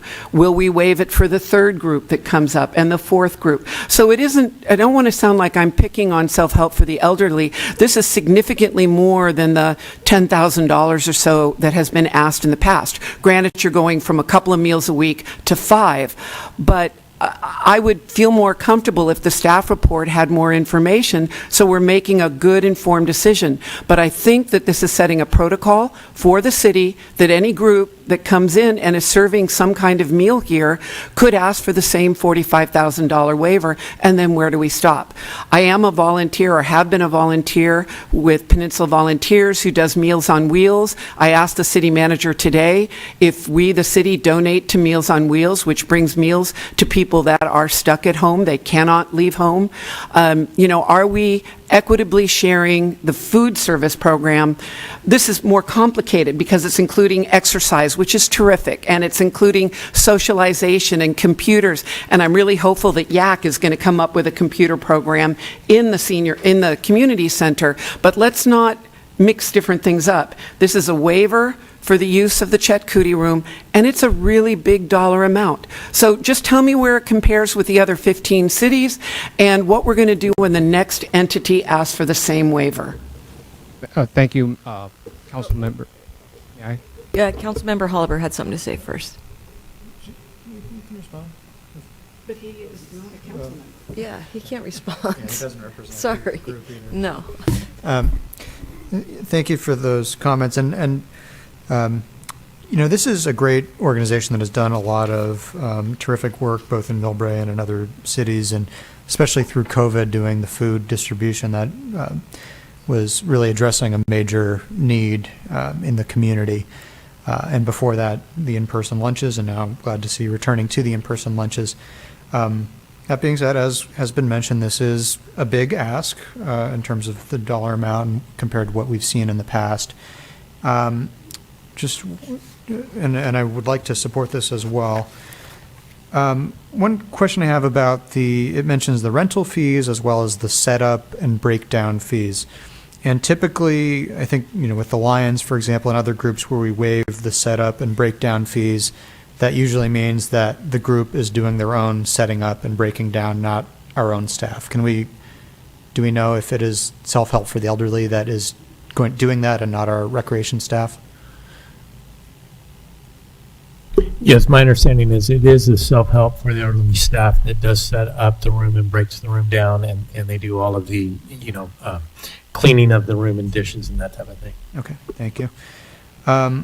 Also, do we know if they are utilizing Millbrae restaurants for their lunches? Because I think that would be really a win-win for the community if they're distributing food and patronizing our local businesses and keeping that business within Millbrae. I can answer this. We have Annie she has her hand raised.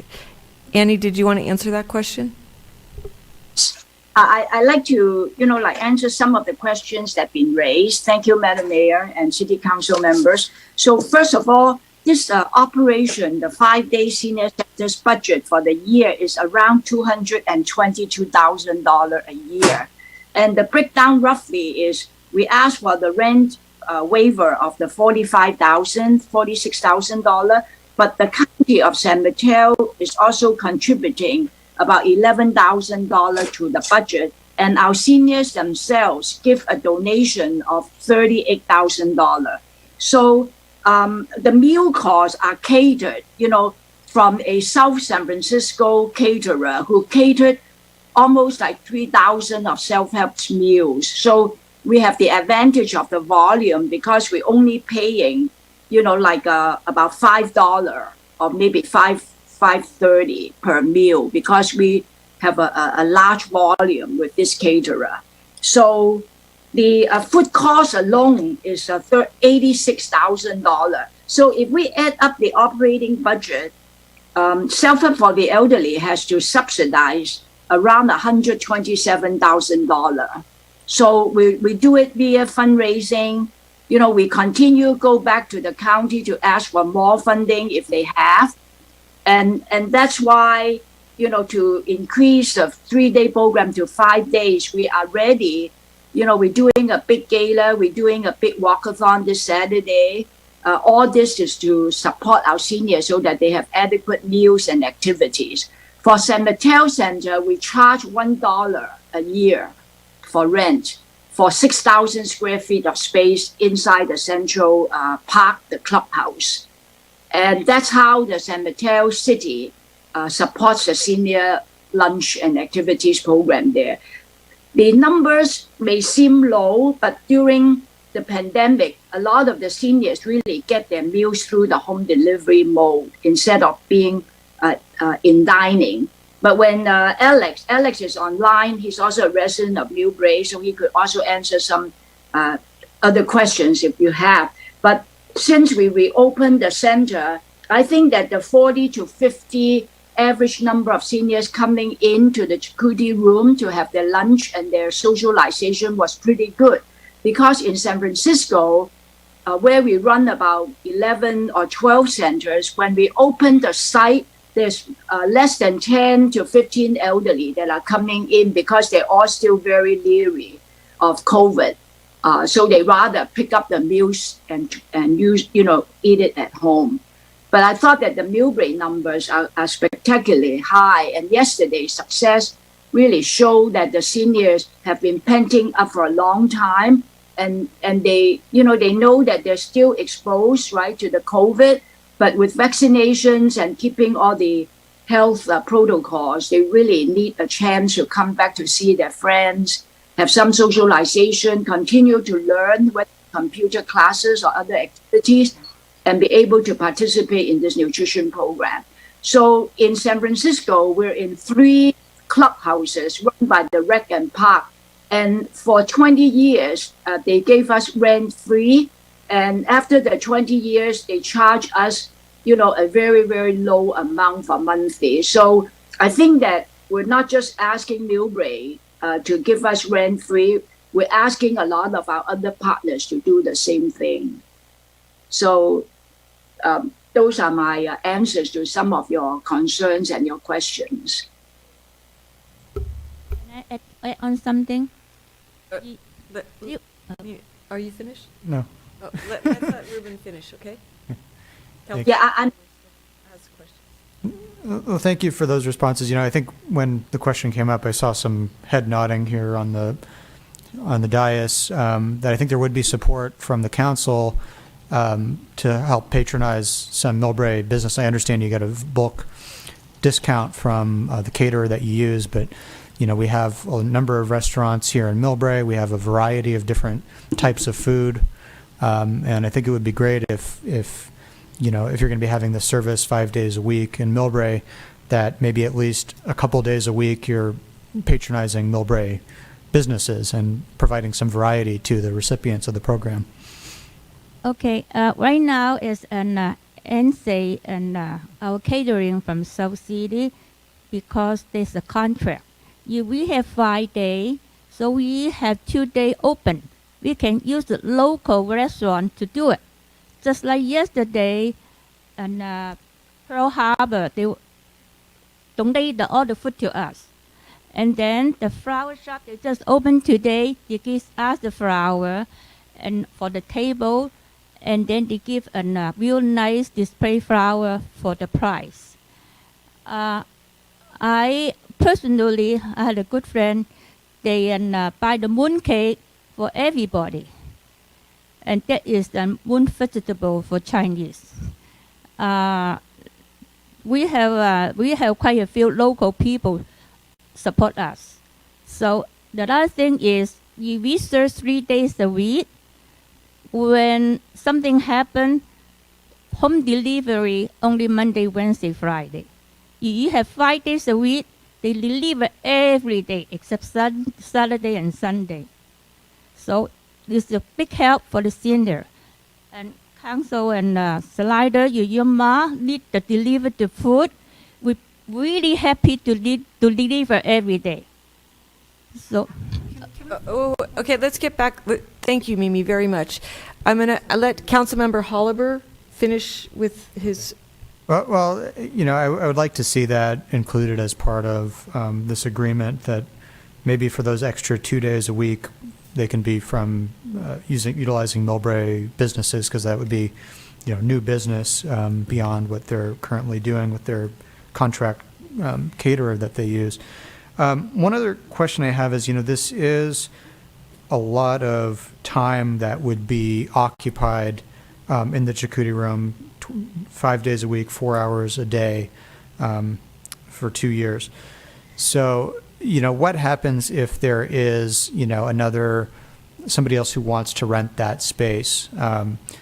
This has come up in the past when we discuss rentals of the recreation center, where there's kind of a trade-off between having a program that's stable, that's there often, every day, but also having the space be accessible to multiple groups that may want to use it. So if there's another group that wants to use the space one day and pay the full amount, and they provide enough notice, not the day before or something, can we make arrangements with self-help so that maybe one day they may get moved, to the library room A, or to the temporary rec center, which is still there for the time being, or some other space, if there's an interest in somebody wanting to pay for the space for, a one-off type of event. And I think that's the question for the city manager. Yeah, I think that's a good question. We can work with self-help. We've done that in the past. So we can work with our recreation staff for programming, and obviously work with self-help to, I guess would be subordinate to a paying entity if that happens. And it has happened in the past. It has happened, yeah. And I will say that our partnership with self-help, they've been accommodating, they've been understanding, and it has not been a challenge to do that. So I think we can accommodate that. All right, thank you. Okay. Yes, Councilmember Schneider. A follow-up for Senior Commissioner Ms. Lee. So when I read the staff report, it sounded like meals were delivered during COVID, understandably, but now it'll go back in person. My greatest concern for the seniors of Millbrae is those that are trapped at home and can't get the meals. So will self-help for the elderly be able to still do home delivery the way Meals on Wheels does? Could you go to the mic so you get picked up on the camera? The answer is yes. They do hand deliver. Okay, we still continue to deliver the food the people cannot get at the house. We still continue beside 3 days a week. We still deliver the food the people listed right now. Okay, that's good to know. And again, I appreciate the willingness to continue to negotiate, but wouldn't it make sense to come back to us in 2 weeks where I can happily vote on this with all of the little details that Councilman Holliber's brought up, some more information, a better written, a more detailed staff report. Sorry, staff. More detailed. And we approve this in full transparency with all of the costs involved and how we compare to the other cities. It's only a 2-week wait. It's not going to make that much of a difference. I have one more thing to say. Right now, when you come to the center for the lunch, you only charge $3. But when we deliver the food to the person they cannot get out, it's for free. Or you can pay $3. We don't force them to pay $3. We are willing to deliver for them for free.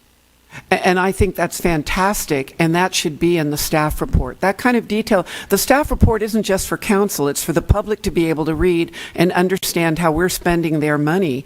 And in this case, we're spending money that won't exist. But it's just better for us, it's better for the community to understand all of the pieces that are moving. And again, my biggest question is, what happens if our lovely Maltese community comes up and says they want to start serving lunch? Where are we going to find a room for them? Where are we going to find the room for the Italians? Or maybe we want a soul food kitchen on here, as well as confirming that you can do the 2 days with Millbrae restaurants instead of the restaurant up in Daly City on there. I mean, it would be nice to get those things worked out before council approves a very large 2-year-long contract.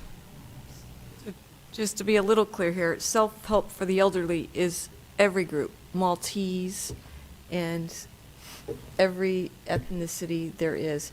And as a senior advisory committee member or liaison, they have been engaged with the group prior to COVID at many events. There's some really actually very cool stories prior to COVID when they were meeting together on how the different cultures came together and exchanged different cultures, traditions. So by all means, if a Maltese group wants to go to self-help for the elderly, they are engaged, they're invited, please. They are, because we welcome everybody. We have no discrimination, just Chinese. We welcome all kinds. That's the self-help for. That's how we helping the people. So we are not really just for Chinese community, we for all the people in Millbrae. Or even though, whatever they need, we always help. We always home delivery too. I'm sorry, I appreciate that, but the point, maybe I shouldn't have used Maltese for food. Let's pick some other group that wants another room for some other thing that is equally good for exercise and computer skills. We're setting a precedent on waiving room rental for a big amount of money. Agreed. And and I think that in the past, if in fact they did have an opportunity to rent out the Chetcuti room and self-help was using they were moved. They were, in fact, many times they were like in the library plaza eating lunch outside so that the room could get rented. That would be great to have in the staff report. Well, it's not what they're asking That's for. what staff reports are for, though. Okay, so do we have any other comments? Do we have a motion for anything here? I would motion to approve item number 6. Do we have? 7, excuse me. A motion to approve item number 7. Do we have a second? I have a question, Councilmember Fung. Would you support any of those conditions as part of the approval? Specifically, you're referring to the extra 2 days being contracting out the food program to local merchants? Correct. I would support that. And allowing other paying customers to rent the space if they can. I don't know if that's something that we would have to specify here if they were already doing that, but. I think the precedence of them using our facility has been cooperative, City Manager, if I'm not mistaken. Correct. Yeah, and so I would say, details such as this, this is something that I think the staff can work with the nonprofit organizations in terms of scheduling, in terms of the space management. I do believe self-help has some equipment that they need to store on site in order to make their program work.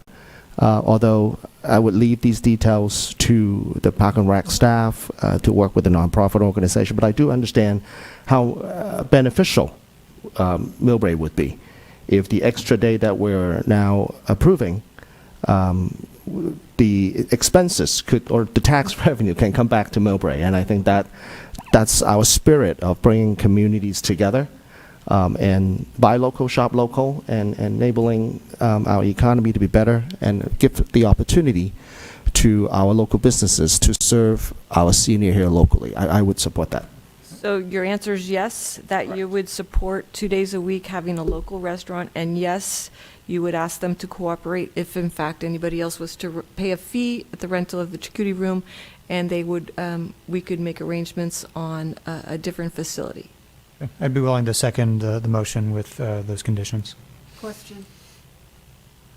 City Manager, since my parents are founding members of the Millbrae Camera Club that used to meet weekly at the old community center and used to store things at the old community center, and they paid for the room rental, and then the city came back and said, we're going to charge you for storage. So all of the Millbrae Camera Club stuff is still in my garage. Dad is gone now, and I still have all the stuff to try to find a place for, and the Millbrae Camera Club went to once a month.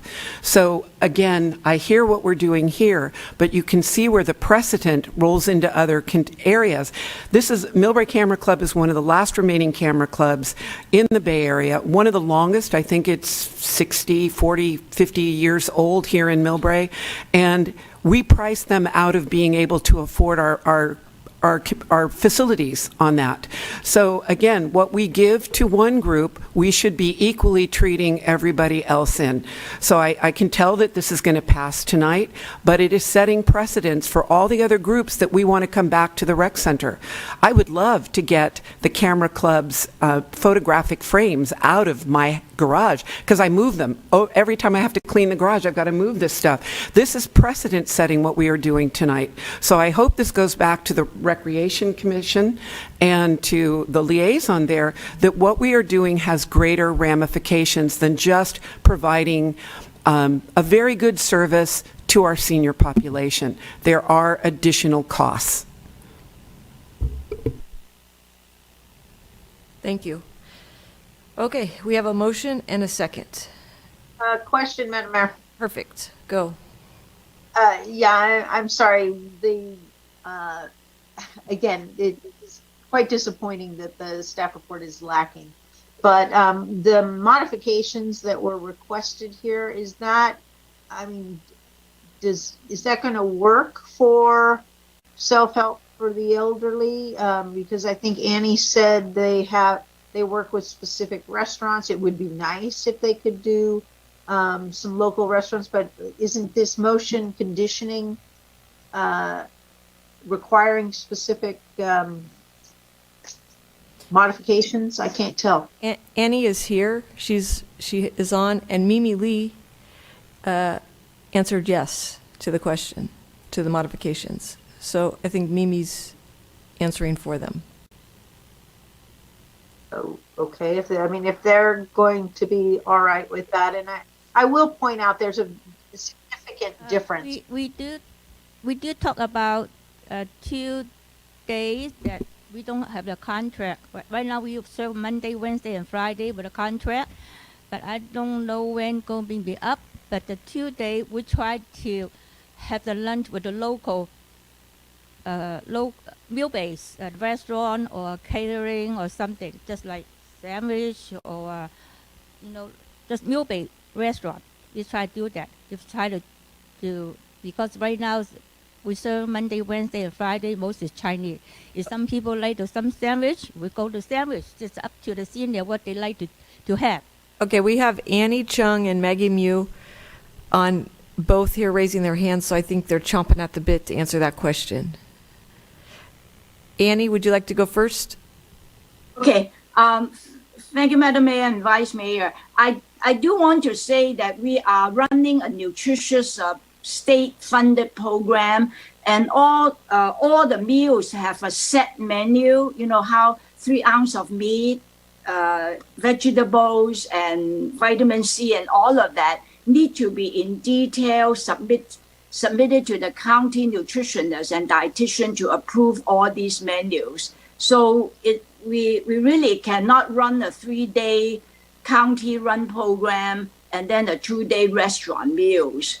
But maybe we could work with the local restaurants, on the special events like yesterday's event, Chinese New Year event, and then we order food from local restaurants. That's probably not the problem. But on a regular daily basis, we have to abide by the county Department of Aging's rules on all nutrition programs. Yeah. So, the motion is not completely what you had mentioned or asked for on the friendly amendment. But we do have, you want to hear from Maggie first? Yes. Okay, go ahead, Maggie. Hi, I just want to answer Councilman Culliver's questions. We are very flexible. As the new recreation center open, the senior so much want to go to the new room, but we understand, self-help understand that room, that beautiful room, is a revenue generator for Millbrae. And so we try to convince the senior, let's stay here. This is a better room, right? And then if we have special occasion, we go there. Just like Ross said, if you remember Ross, she just passed away a year and a half. And she said it's like a dating game, right? When we go to Millbrae, and let's see if we can work compatible. So we work very well with the city. And I would say, yes, we should provide the information. But we did meet with the city in January. But don't forget, the city is opening a new recreation center.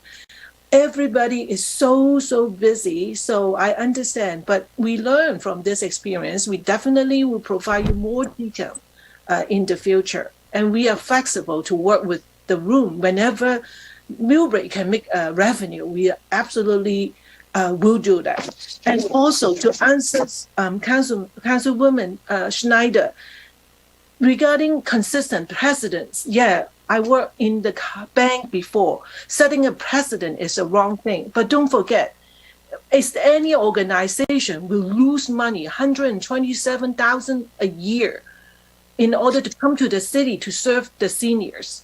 I'm speaking now with this sentence is because of Maggie. I would say this is if self-help is not here. I live in Millbrae and I feel it's a loss for my city, my seniors, that if you come by and see their smile, it would definitely worth it. I'm telling you, right? So thank you for your consideration that this is yours. Okay, so Councilmember Fung, would you like to make the motion again and see if Councilmember Holliver still wants to? Let me try this. I would motion the approval for item number 7, conditioning. Well, maybe that should do is conditioning. Instructing the staff to work with self-help of the elderly in terms of schedule and the usage of the facility, with flexibility in mind, so long as if other organizations would like to use the Chetcuti Room, that there's flexibility built in to enable that room to be available for other organizations as well. Number 1. Number 2, I think what we're asking here is some. It's a motion. I understand. Not a comment, a motion. Right. And the goodwill to work with the staff in terms of being able to work with local merchants as much as possible for the extra time that it's now asking for approval. Given the fact that what we hear from Ms. Annie Chong, the importance of a nutritious meal and then have to be a program in place, ensuring that that might take some time for them to develop that program. Yes, I mean, I think I understand that, and I understand the importance of the nutritional standards. I'm sure there are local restaurants that would be willing to work with them to try to meet those standards as opposed to using the same vendor 5 days a week. I believe there were local merchants that participated in some of the food distribution programs under the early days of COVID, and those I believe all had similar nutritional standards. And I'm sure they'd be happy to, accept the business if they could, even 1 day a week, one restaurant knows they have a large order coming in to meet those standards. So I would second that motion. Okay, we have a motion and we have a second. Joan? I would just say, why don't we remove the first motion? We had a motion and a second. Sorry. So let's remove the first motion. If the motion and the seconder of the first time around are willing, by friendly gesture, to remove it from the table, and then we'll put the new motion back on. Remove it? Yes. Remove it? Okay. Remove the first motion and with the current motion that I'm making, which is to approve the program. And it's been second. Okay, can we call for the vote, please? Councilmember Snyder? I'm going to vote yes, but I'm really unhappy. This is the first motion in my 6.5 years on council that we're voting for something that doesn't have anything hard in writing, and it's a contractual relationship. So I'm doing this in a way, this has nothing to do with self-help for elderly. I would do this for any report that came through this way and that was done this sloppy. So I certainly hope that staff, the next time you bring something like this to us, you put more meat into the staff report. I am ashamed of this tonight, but I vote yes. Sorry, could I make a comment? Councilmember Fung, maybe it would be also beneficial to add to the motion that we have some type of a report back, maybe in 2 months, a month, 2 months from now, to see if they are incorporating these from our city staff, see if they're incorporating these requests from the council. I'm sure everybody love to hear from self-help of the elderly in terms of their progress and how they would be able to serve our seniors. You know, just like how Annie and Maggie had articulated a bit earlier, they're bringing resources to our city and serve our seniors. And then they're asking for our cooperation. So I don't know if I would condition the motion with a quarterly or a yearly report, but I would certainly highly encourage the staff to work with self-help on a regular basis, come back and give us a briefing, and how successful the program has been. He's asking to put it on the agenda with an update. Yeah, so Mayor, a few points here. One is this is a fee waiver, it's not a contract. So I don't want the council to get confused with making a contract versus what they are simply asking for, which is a fee waiver. If we want a contract with self-help, then I think we need to go back to the drawing board and have an agreement in the contract. So that's something totally different than a fee waiver. Number two is that I'd be happy to bring back a quarterly update and report, no problem. As I had mentioned, when the city council initially adopted the 3-day fee waiver, it was a request of self-help to keep the data. Unfortunately, the data is not in the staff report. We will make sure that more data is in the staff report for the public and the council. But we do have the data, and we'd be happy to answer any questions on that data over the past fiscal year or the past 2 fiscal years. But that being said, I think that we can come back with quarterly reports. We're doing that with Life Moves. We did monthly reports on the progress of the construction of the recreation center. So they do keep the data, and we can just put on the agenda quarterly reports. I don't think that's a problem at all. Yeah. Does that satisfy Sure. your vote? So we have a motion, we have a second, we have one vote. Since it's like amended, the motion is amended. No, hold on. So we're not amending the motion with the quarterly report. We're just saying Vote already started. We can't amend it. Okay, I just want to get we're not clarification. amending anything. Before casting his vote, he had a question. Okay, vote. Aye. Thank you, Councilmember Halliburtt. Councilmember Fung Aye. and Vice Mayor Pappen, Yes. Mayor Aliva. Aye. Okay. The motion to approve item number 7 is passed by a vote of 5-0 with 2 amendments. One, to work with the recreation staff regarding rental schedules, should there be other rental interests. And number 2, to work with Millbrae food merchants as much as possible for special events. Thank you. Okay, on to public hearing. There is no public hearing tonight, so we'll go to existing business. And first item of existing business is item number 11, the Millbrae Homelessness Pilot Program Quarterly Update. And this is informational only. Isabel, are you going to do this? Are you going to do this report for the homelessness? Yes, I am. Hello, Oh. everybody. Wait, hold on. Give me a second here. Senior Director, Regional Outreach Initiatives, and Barbara Flores, Program Director. I miss Barbara Flores. There you are, Barbara. And she's on our screen. Sorry, Isabel. Good evening, everyone. I will share my screen now. You're perfect. Right. Can you all see my screen?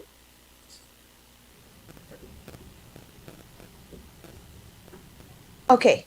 Good evening, Mayor and City Council, City of Millbrae residents. My name is Isabella Caravan. I hope you can hear me well. If not, please let me know. I am the Senior Director for Homeless Outreach Initiatives at Life Moves. And today I have the privilege to share with you the outcomes of our Millbrae Outreach Program. And the City of Millbrae is the first city to pilot and this innovative approach in all of San Mateo County to bring night outreach services and support to people in your city that are experiencing homelessness. So we are very, very privileged and lucky to serve this community. This program has been very successful. The metrics I will share today are from the beginning of the program, which started in October 2021, and the end. And some of the data is from the end of the fiscal year, which is June.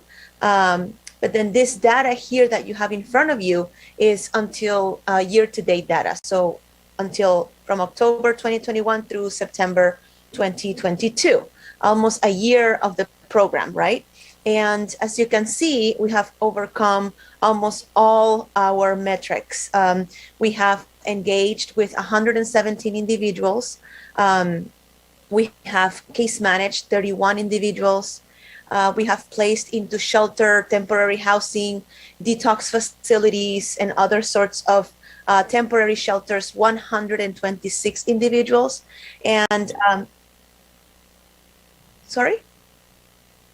and we have placed one person in permanent housing. And this number, the last one here, the 10%, is a very challenging number to meet, that we continue to work and see how can we improve this number. And, you know, unfortunately working at night, because our case managers work very late hours, their shifts end at 2:30 in the morning. Our resources in the county are not readily available. And so, you know, that's why it's a little bit harder to house individuals in the program, but it's something that we're continuing to see how we can improve. So there is a lot of information in this sheet that I will just cover some of it because of time.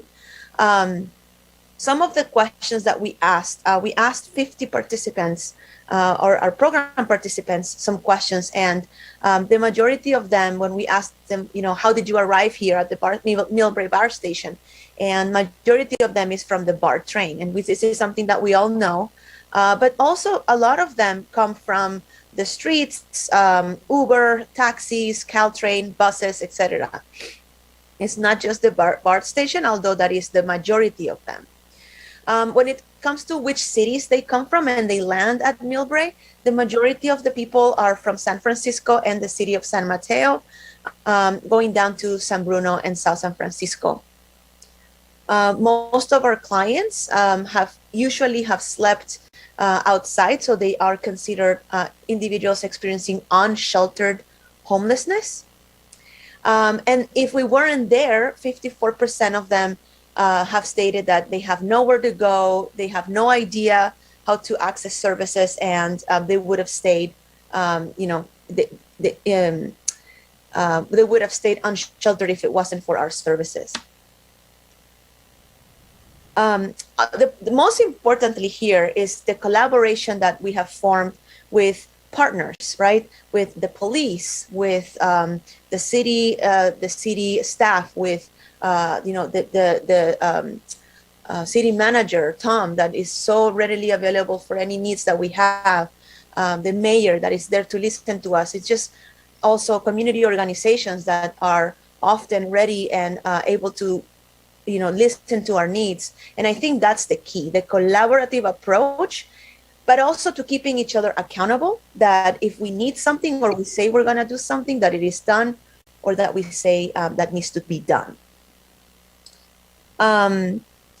So here, again, just some other pieces of information from the 50 surveys that we did. 34% of individuals that we surveyed have been experiencing homelessness for more than 3 years. That is typically, you know, the majority of our clients. And once someone is experiencing homelessness for more than a year, is considered chronic homelessness or 4 consistent episodes of homelessness. And so the services and the support is a little bit different, rather than someone that is just experiencing homelessness for, you know, a few days and they need maybe rental assistance to get back on their feet. And so the majority of the people that we serve, so 48% of those enrolled in our programs were between the ages of 20 and 39. So this is typically, so especially in this program, we've seen people on the younger side, rather than typically homeless outreach teams. We see people that are average 58 years old for this program, they tend to be younger. And 16% of those enrolled are over the age of 60.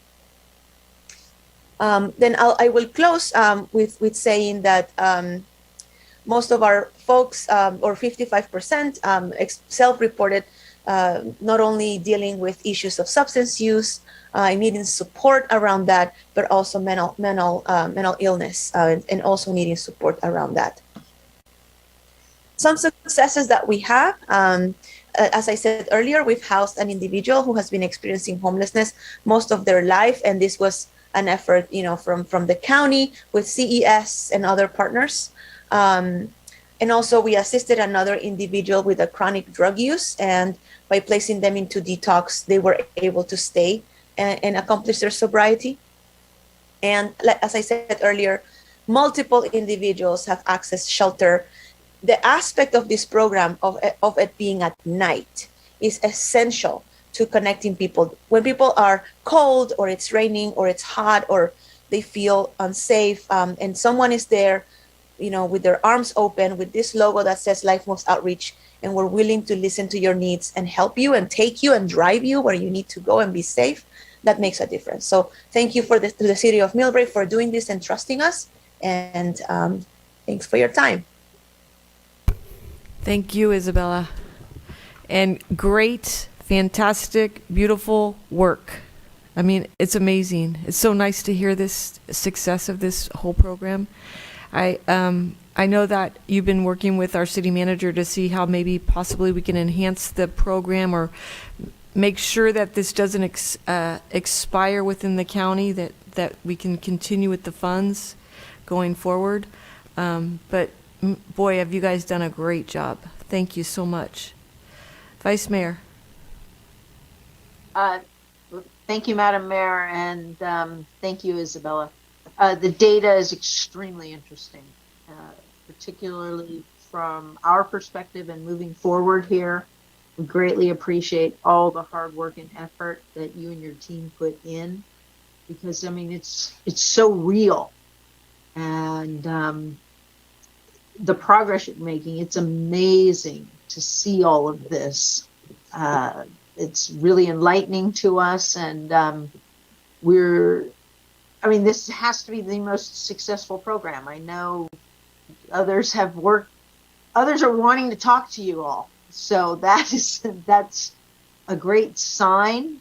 I will, and I do hope that the City of Millbrae, somehow we look for reimbursement from BART in particular along these lines, so that we can help keep these efforts going in the right direction. And I was really interested by the substance abuse and mental health numbers, the shared diagnosis. Wow. We have a lot of work to do these days with so many different groups. And also significantly, what was interesting was the age group being so low, because many people perceive that it's going to be older people. So I just want to thank you very, very much, and applaud you and your team for all this hard work and efforts, because you are making a difference. And thank you. Please pass it on. There's nothing like this. It's just amazing. So thank you very much, and we look forward to you keeping us in the loop so we can be educated here, and hopefully move forward even further in the right direction. Thank you. Yeah, with that being said, Vice Mayor, even further, I think that it would be a great opportunity for the subcommittee to get together maybe and see if in fact there's something that we could facilitate to make this process, this program, and this project even take a little bit greater step towards growing it in. I mean, it's hard to say, can we get better? Because it's like almost perfect that was reported with what we tried to accomplish. But if there's the experts of Life Move have any other ideas on how we could even facilitate doing better, I would like to maybe get together again with the subcommittee and see how that works. It's highly encouraging to see how our investment in collaboration with the county has paid off so well in helping a segment of our society that really could use our help and to reconnect with the society and reintegrate. It's heartwarming to see, you know, the success of it and the individuals who are willing to accept the help that we give them. And I think that's where the success ultimate lies, is not just offering the help, but to,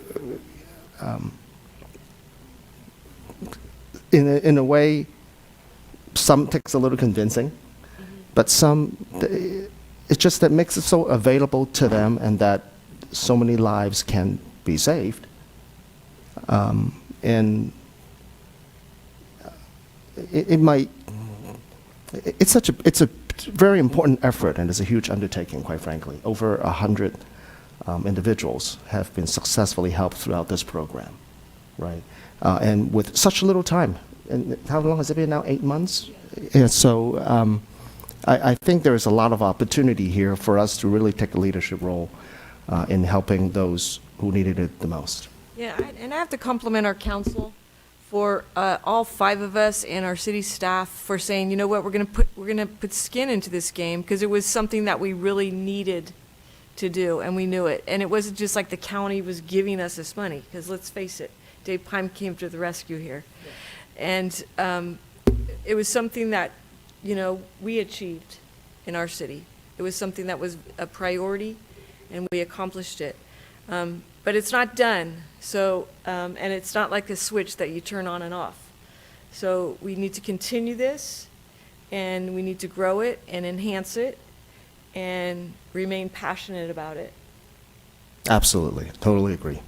Councilmember Schneider. I'm not on the subcommittee. I don't have all the background that all of you have. So I've got some couple of questions. First, Ms. Karabed, and to the subcommittee. It is an amazing program. It is doing amazing things, and that's terrific. So I have some questions, and then I have some where do we go from here questions. So I'm just kind of curious. I'm looking at the slide that says where people come from, and I'm trying to ponder how an unhoused person gets into an Uber or a taxi and ends up in Millbrae. I have my own assumptions, but I could be completely wrong. The same thing with the police and the other escort. I mean, when I was mayor, I had more information, as mayors do, of certain police departments bringing people that they found in their cities and bringing them here, or how a city puts the unhoused that they find in their city into the Dillon Hotel. So I have heard that, but I'm really, so to me, this is great. And helping people is one thing, but there will be a never-ending set of people coming in. So how do we get the people who, unless I'm completely off on the Uber and taxi drivers, and I also know that SFO at the end of night, because I have contacts there, will also turf them into Millbrae. So how do we get these regional partners to take their own responsibility on that? And maybe pony up, maybe this project becomes a countywide project. And if it's was this measure M or K or W? I get K? Measure K, I mean, that is all of our taxpayer funds, but maybe it becomes a county program at this point and not just something here. The slides are amazing, Ms. Karabed. I mean, I had so much fun going through them, and they bring up so many additional questions. Like, amazing to know, and I see your note that a lot of people going to South City or San Mateo are going to an existing shelter or existing rehab, but we don't have those here. So why might they deliberately be choosing to come here? Because we don't have services here. So what can we do in terms of trying to match people closer? I think, you know, and then the question is, are we going to fund this some more?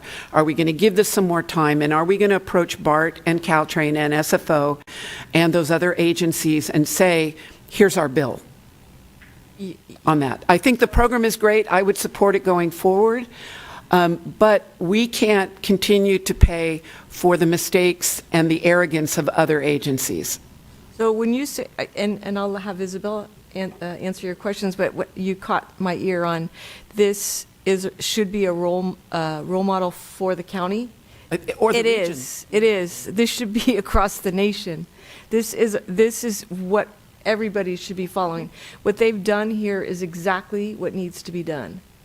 And if the county doesn't see it, which I believe they do because we just had a beautiful press release, but if the nation doesn't see it, then they're closing their eyes and their ears to this problem because it's working.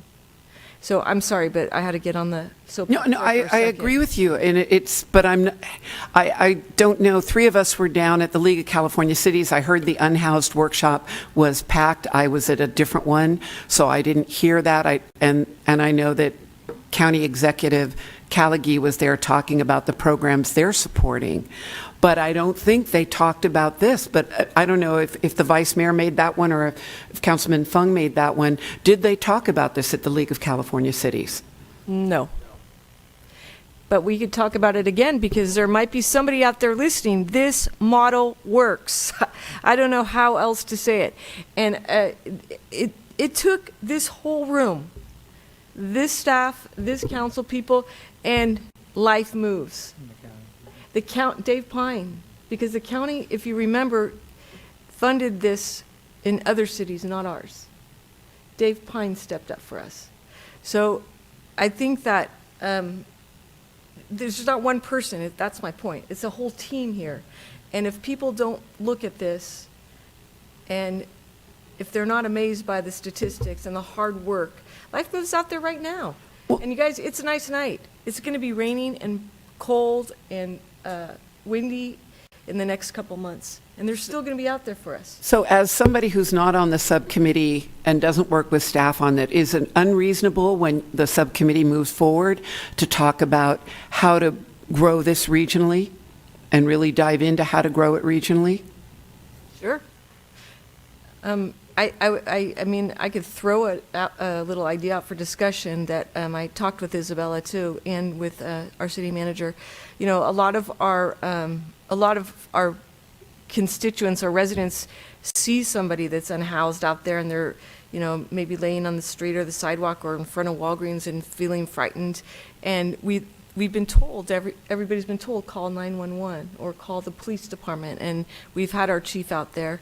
And she said, you know, call the police department. But I think that might be something that, you know, the police, yes, they handle it. But, you know, it's not their forte, so to speak, when it's Life Moves knows what they're doing. Yep. And we might be able to facilitate some sort of number in Millbrae that if somebody sees somebody that's laying on the street or needs help, just to call directly to Life Moves, somebody that's on staff here. And put the right contact on our business cards. I think that would be great. City manager, is it unreasonable that the city sends a report to every board member of the BART board and every board member of Caltrain and every board of SOUP and Mr. Callagee? I'd be happy to send this information, but I think, you know, I mean, this discussion is Millbrae, you know, taking care of ourselves on a pilot program to see how it would go. I think that we've proven that this is a successful model. So I think we need to, it's probably not appropriate this evening, but to come up with a game plan to reach out to the elected BART board, the elected board of supervisors, our elected assembly person, our elected state senator, and get the resources now that we've proven that this is successful.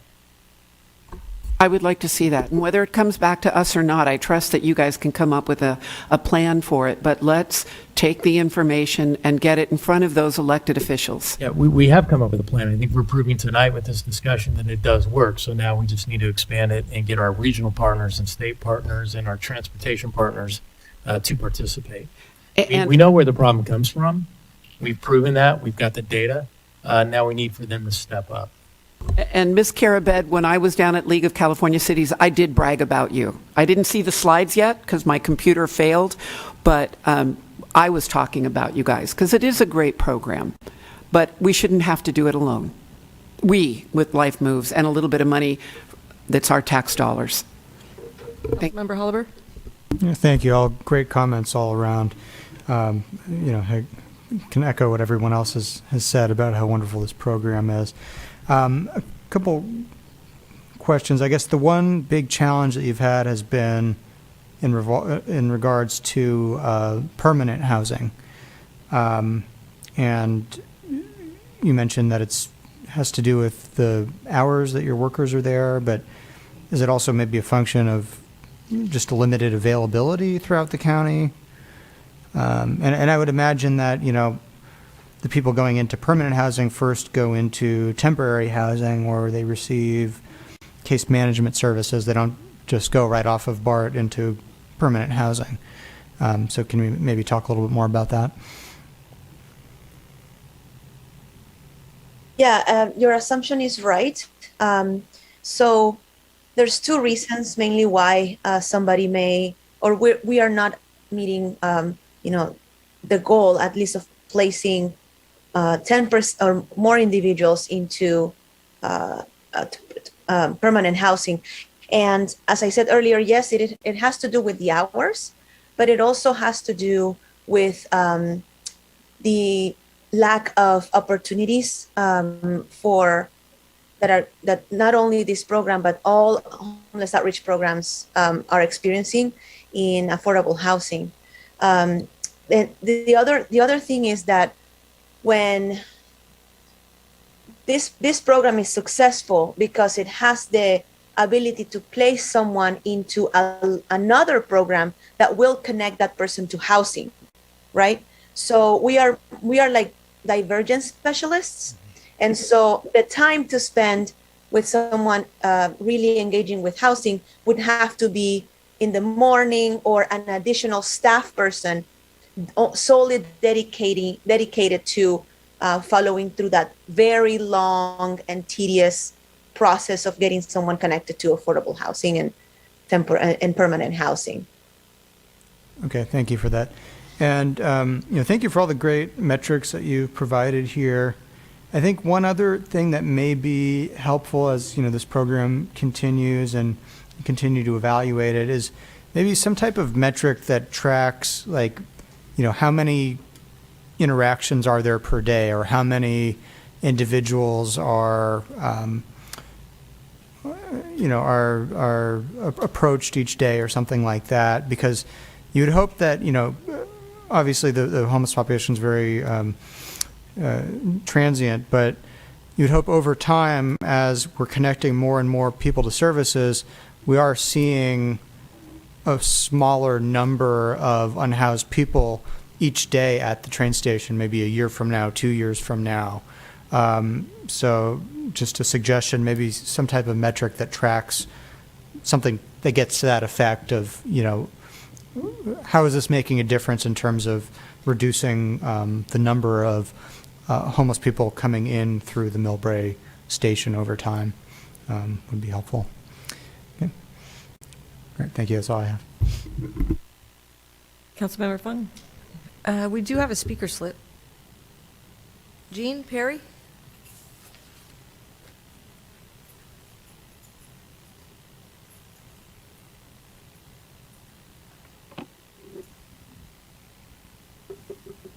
I just want to thank the council for pursuing solutions that actually support futures for the people who are unhoused and who are suffering because of it, and not simply due to cosmetic features of having them on the sidewalk. And I want to congratulate Life Moves too in their contribution to making their work fit our situation.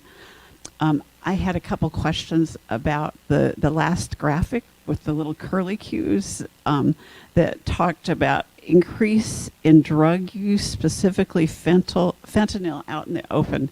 And I didn't quite understand how that related to the issue. Is there, is this like a, is there drug trafficking actively happening that we need more law enforcement support for, or is the hands-on offering of detox, was that connected to what we were told about, due to police collaboration, May and June had over 6 individuals enter into detox services. And you know, my impression about detox is, you know, people reach a very low point before that feels like an option for them. And so I'm wondering what are these police collaborations that have been successful in supporting people in getting to a detox location rather than suffering in the bushes by my house.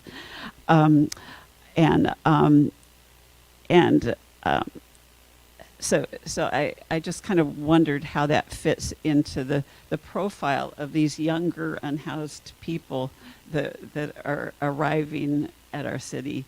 So I just would like to hear more about that. Thank you. So I don't have the answers to your questions, but Isabella might have a quick answer here. But I just one comment that I heard was people in my bushes, and that should not be occurring in Millbrae. So if anybody is experiencing that, we are asking you to please call the police at this time, because they are capable of coming to contact Life Moves or find Life Moves and find a facility or remove people out of the bushes in your house. But Isabella, did you want to address the fentanyl? So very briefly, these are trends, some positive, some challenging, that impact this program, but not only this program. We have seen an increase in fentanyl overdoses and usage across the San Mateo County. And so when we are supporting and treating a client that needs help, understanding their needs and their substance use and where it comes from, is important to see which detox or what type of treatment would be best for them in the long term. So, but that this is not only for Millbrae, it's across the whole county. Thank you. Okay, well, Life Moves, go get some rest, because we need you tomorrow. And we thank you, everybody. And we thank you very much for everything, Isabella. All right, we will move on to new business. And this is Harry's number 12, resolution declaring a certain 826 square foot portion of the city-owned property located at the corner of Millbrae Avenue and Rollins Road as surplus land, making a finding that it is exempt surplus property, and authorizing the city manager to enter into an agreement for the sale of the property for $229,000. Good evening, Madam Mayor, members of the City Council again. I'm Harry Burrows. I'm the city's contract project manager for the TOD projects and other special projects in the city. Eduardo, are you going to pull up PowerPoint? So I'm actually presenting on the item after this as well. I'll try to be brief in the interest of time, because I know you still have a closed session this evening as well.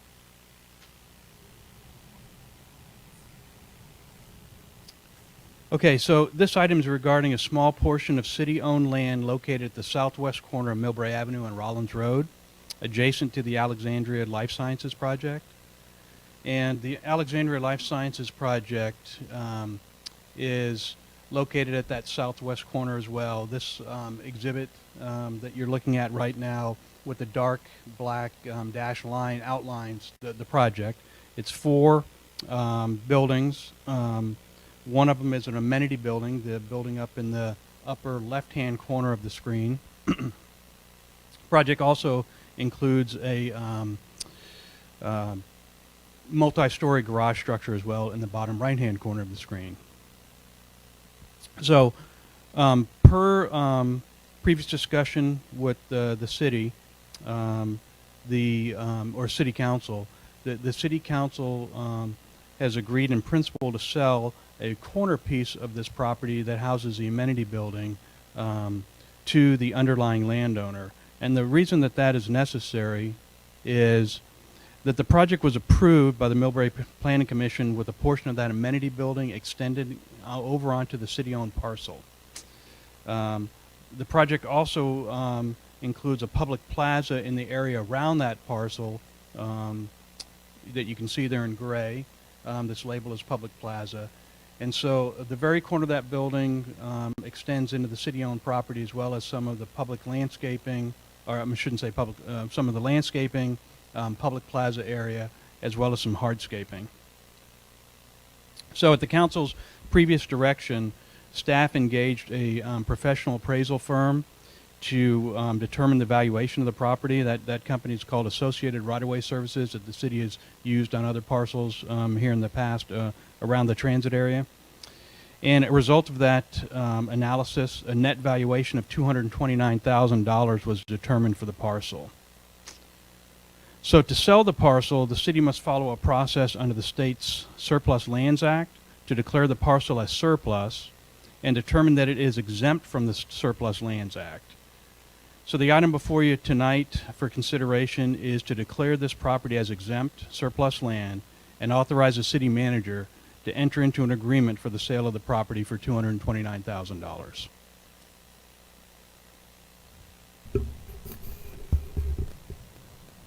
I'll go back one more. Actually, Eduardo, could you go back one more just on that? Yeah, I included this slide just for illustration. This shows that public plaza area in a rendering. Behind the sidewalk, this is a view looking south down Rollins Road from the corner of Millbrae Avenue. So Millbrae Avenue would be to the right, the overcrossing would be to the right, and this is that corner of that building. So I will stop my brief presentation here and answer any questions. Looks like Vice Mayor has a question. Gina? Yeah, thank you, Madam Mayor. What was disturbing was the loss of a monument. And I know we've had discussions about this. The Planning Commission had zero authority to get rid of a monument. So now that we are entering into this agreement, I do believe did we misspell author there? I've been looking in tonight's recommendation. Yes, I believe we meant authorize. Yeah, there's a typo there. But aside from that, I do believe there needs to be some sort of a secondary agreement to work with the developer on replacing some sort of landmark or monument that welcome to Millbrae. We took out the one from the other side, and now this one has been removed, and it is disturbing that we are put in this position once again. So I just need to make sure Millbrae is going to have some sort of monument. I sent earlier today some examples of graphic solutions that we need to explore in the future. So how is this going? Is this developer going to help us with this? Can we get something on that corner that acknowledges Millbrae? Can somebody please answer that before we sell off something without any further assistance with replacing a monument? Does somebody want to? Sure, I'd be happy to answer that. So in the staff report, in the last paragraph, I'll read it. It says, finally, it should be noted that the city monument sign existed at this location prior to the approval of this project. In discussions with staff and the developer, ACLS, options to provide alternate city identification signage is currently being explored with the cooperation of the project developer. We've had meetings with them, and Alexandria is committed to providing their sign designer to assist and partner with the city. And I think that, we certainly understand the objective here. I think that in the past, when we had the two kind of Spanish signs, there was symmetry with those signs at the intersection of Rollins Road and Millbrae Avenue. The decision was made with the TOD2 project to remove that one monument sign. And Planning Commission, obviously, in approving this project, did the same thing. But this provides us an opportunity to actually improve the intersection, not only at 101 and Millbrae Avenue, but Rollins Road, that Millbrae Avenue to, come up with the times of new development. There's significant development that is occurring on the corner that is going to be a very stately welcome to the city of Millbrae. The developer is committed to working with us. We are working on alternatives, and we'll bring those back to the city council. I think this provides, I'm not looking at it as a negative, I'm looking at it as quite of an opportunity to actually upgrade that intersection, and welcome to Millbrae. The Vice Mayor's legitimate concern has been addressed. I believe it has, and more to come, more to come. For sure. Now, I'm sorry here. I appreciate the discussions. I appreciate everything. I want something in writing that says that. I am not pleased. Yes, the project is a wonderful development. The architecture is great and everything, but it was a huge mistake by the Planning Commission to just say, hey, you can do this here. So it is city-owned land. We are now having it valued so that we can aid the developer in their project here. But the city monument needs to be replaced in one way, shape, or form. And, just discussions, I don't think protects the city. So I need some sort, either it's a side agreement or something in writing that says we are going to be able to replace some monument. I was not happy of it being gone on the other side either. But now we have two sides gone, and to think that you're going to put some, city monument in that narrow little part of Millbrae Avenue is ridiculous. So I'm just looking to protect the city, that we, in addition to this wonderful development, that the city has a significant monument showing that this is Millbrae and welcome to Millbrae. Thank you. Councilmember Schneider. Hi, I'm happy to, when we're ready, to make a motion to approve this, but I do agree with the Vice Mayor. My concern, Tom, and it doesn't have to have an answer now, but as our lovely senators and assembly members keep giving us more housing laws and making more and more things happen ministerially or at the Planning Commission level, they're not having council's oversight on that. And we all, I believe, met one-on-one with Alexandria. I didn't think about the monument sign. I was working on environmental stuff. And the other oversight that I think is planning didn't say, what about public art? When we have a developer agreement, we have that opportunity in front of council to ask for additional community benefits. And with the new way that the state is pushing local governments, we're losing that opportunity. So my one request would be, I agree with the Vice Mayor, we need something fabulous and we can work on that. But I'm really afraid that as things stay at staff level or at the Planning Commission level, that more big mistakes, and we're the ones that are accountable to the voters. So I would like to make sure that we work on a process that we catch these things in the future. Yeah, a point of clarification. So community benefit agreement did come to the city council, and it was decided that the community benefit would go to affordable housing for this particular project. We didn't even have the chance to ask for art because on the TOD2 and TOD1 we had all this art, and Longfellow is going to put in a mural, but I didn't think to bring it up when I had my one-on-one with Alexandria. So I just hope that we catch these things in the future. Continuous improvement on that one, Tom. Did you? That's a motion, but I don't want to cut off anybody else's comment. Well, you can make a motion and we can still have discussion. It's a two-part motion to, hold on.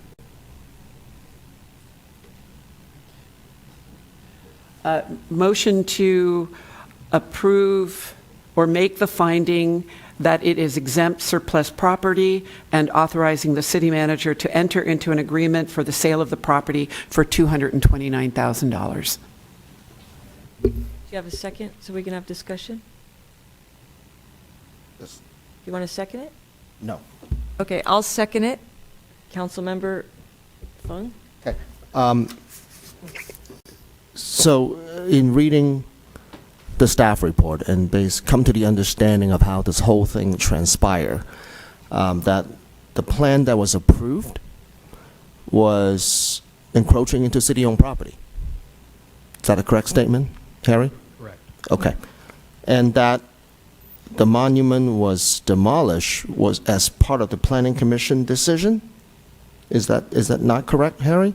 Well, I would say that the plans that were approved by the Planning Commission included a public plaza and landscaping over this city-owned property at the corner that was, it's unused property, except for the prior monument sign. So what I'm reading from what you just articulate is that there was an implied approval to demolish the monument in order to make that public plaza possible. Correct. Okay. And that also is on city-owned property. Correct. Okay. And so, and I think that's where the mistake lies, where we should not have approved a plan to develop on city-owned properties when the developer doesn't actually own or have land lease or development right on that property. And therefore, we come to this discussion, and the decision in front of us is to whether or not to authorize a sale at a fair market value of $229,000 for that piece of city-owned property that is 845 square feet, plus the loss of the monument. So, in understanding all of that and try to look at it from the perspective how the plan was approved without knowledge previously, that the development is actually encroaching into a city-owned property that is neither owned or land leased by the developer, I would say it is important that not only they purchase the land that they intend to build on, but to also replace the monument that was lost.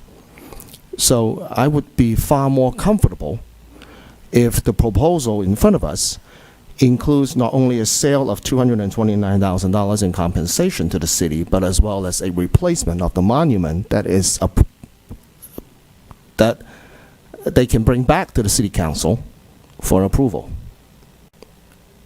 Is that clear? Yeah, it's clear, but we've had this discussion, and that's where the price came about, to include a monument. Yeah, but I don't see the replacement of monument in this agreement here.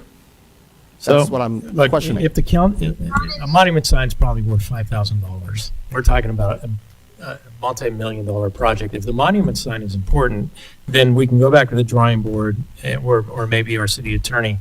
We can condition the sale, and the applicant is here, to include their participation in the design and development of a new monument sign. They've already committed to that verbally. The applicant is here. She's shaking her head. I think that this is, the Planning Commission made the decision. The monument sign is down. We identified that when it got up to City Council, that yes, Planning Commission did do this, and it's up to you. You can say no, and they can redesign it, and we can build or we can move on with the applicant's commitment. And I think we can condition the sale and purchase of this to include their participation, their designer, to replace the monument sign. Right, so I guess what I was saying earlier was actually clear, is that the sale should not only include the fair market value of $229,000, but also to have the developer pay for a monument to be rebuilt that is agreed upon by the city council. You can bring it back for the design later. If that's something amenable to the developer, then we can amend this to include that monument as part of this agreement. Okay, Councilmember Oliver? I'm sorry, did you have not, it's, Councilmember Schneider has something too. I didn't add that I'm very excited to have Alexandria, and I loved our one-on-one because every environmental thing I brought up, you guys said yes to, and I couldn't be happier. I am also happy for all of the new businesses coming in and their willingness to work with Millbrae, including how several of them helped with the Art and Wine Festival. So I think that we're going to get our return on this investment over and over and over again. I guess I wouldn't be representing Millbrae if I didn't say, hey, would you do that? I'd rather they put a little piece of art on that corner, because it's a perfect corner, and most biotechs have that little piece of art on there. But I'm seeing you shake your head. I just want to welcome you to Millbrae, and I want us to move forward. Okay, so we have a motion and we have a second. Madam Mayor. Yes, Vice Mayor. I'm sorry, I thought you spoke. Yeah, I'm speaking again. I want to clearly point out, before the monument was taken down, I called the city manager. This was a problem prior to it being deconstructed. So we have been clear before this got to the city council that it does need to be a part of this agreement. I cannot support it unless it's written into the agreement, because we asked for that specifically. And for staff to bring us something that does not have that is concerning to me, just as it was concerning to me that the Planning Commission and staff had no authority to permit the use of city land. So I'm sorry, but I'm really frustrated here. This can be resolved, and I do believe Alexandria will work with us, but it needs to be in the agreement. Staff did not appropriately deal with this, and so it needs to be resolved in writing at this point in time. Yeah, let me deal with so the Planning Commission approved it. The applicant has rights under the Planning Commission approval. I'll refer to the city attorney what their rights are, but the Planning Commission, under a legal action of a public hearing, approved it. That was the Planning Commission's action. That's afforded to them under state planning law. No right to approve it on city land. Vice Mayor, please let everybody wants I wasn't, unfortunately, I wasn't involved in that action at the Planning Commission level or with our previous community development director. So what we have in front of us is a problem that we are trying to resolve, and resolve it in a way that is an upgrade to the city that replaces the monument sign. I think that we have a willing applicant that will help us provide the resources to replace the monument sign. And I think that this is an opportunity to greatly improve the intersection on the landscaping. I mean, you look at that area, it's pretty blighted. It's been blighted for many, many years. And I think that, this conversation is a little bit out of school, because the fact of the matter is we work very hard on economic development. We've got 3,000 jobs that will be coming to this site, that will be spending their money on local businesses on Broadway and the downtown. And so I understand the emotion and the passion here, but we're looking for resolution.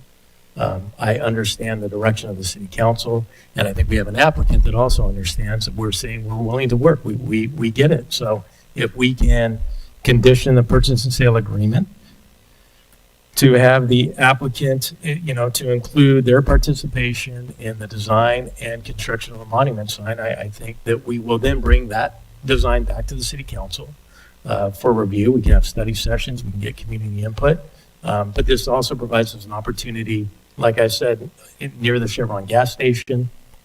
I mean, when that was built, we missed an opportunity to condition Chevron to do a monument sign there at 101 and some wayfinding signs. So I think, we're offering a solution here, and I think that that's the best that we can do. Well, then we don't have a problem. We have a solution. Thank you. Councilmember Holliver? Yeah. I think that all sounds great, and I'll echo what Councilmember Schneider said and what the city manager said. I think we're all excited to welcome Alexandria here into Millbrae and to be bringing in new businesses. This is something that I think every one of us has, campaigned on when we ran for council, and it's great to see this coming to fruition and seeing the MSASP that was approved several years ago really take life. Now, just in terms of the path forward, city manager mentioned that if this were to be approved tonight, it would come back to the council at some point with perhaps design ideas, and I believe this project is about 1.5 years from completion. Is that right? I would the applicant's here, so she could probably early 2024, I think, is the time frame. So it would have to come back, I think, in a pretty expeditious manner then, especially if the first design maybe won't be, the council might not like, right? So it might need a couple of meetings. But I think, as the city manager mentioned, this is a relatively The monument's important to Millbrae. I think it's a relatively small component of probably a several $100 million project here at the corner of Millbrae Avenue and Rollins Road. Madam Mayor? Would it be appropriate at this time? We do have comment too from the public, but would it be appropriate at this time to put a subcommittee together for the help of the monument? Don't think so. Madam Mayor, if I may? I didn't get it. Okay. That's at the desire of the council. If you want a subcommittee, we'll work with it. I mean, I think, actually, I don't think subcommittees are working. We've heard comments tonight that some council members are upset because they didn't get the information. So let us work with the applicant, and we'll bring the design back to the full council for review. I think that's the best way to do it. Madam Mayor, yeah, I don't think we need a subcommittee either. And I think the record needs to be clear here. This aspect of the project is not going to stop the project, okay? It's not, the city manager is trying to suggest that, if we insist on this added element here, it's going to roll back, we're going to lose jobs and all of that. That is not the case. Alexandria has been willing to work with us here. I'm trying to protect the city as far as an agreement moving forward here. And we asked staff to specifically include that. So I'm just kind of insulted by the fact that, this aspect of the project and the monument corner here would hold up what we all agree is an amazing project and will continue to be such. Do you have a comment? Yeah, my point was, if the purchase and sale agreement is not approved by the city council, that will hold up the project. Madam Mayor, if I may make a quick comment here and try to bring this home here. Go ahead, please. I think everybody have spoken, and I think we all agree to sell it at a specific price that is a fair market value. We all agree that the monument needs to be replaced, right? And then the design will need to be brought back to the city council for an approval. I don't think anyone here, including the applicant, I think there's an agreement here. The only thing we are discussing is how do we ensure, in a legal construct perspective, ensuring that these things are being done in a form of an agreement, paperwork-wise. How do we ensure that we protect all parties involved, making sure that these things are well documented, signed upon, and so that it happens according to such an agreement. And that's all we're talking about.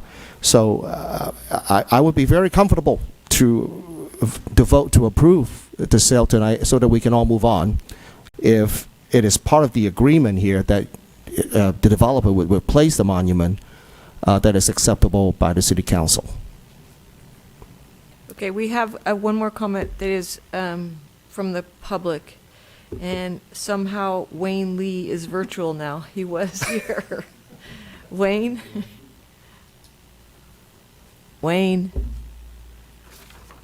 Or maybe somebody's using his phone. Yeah, thanks. I had to take mom home.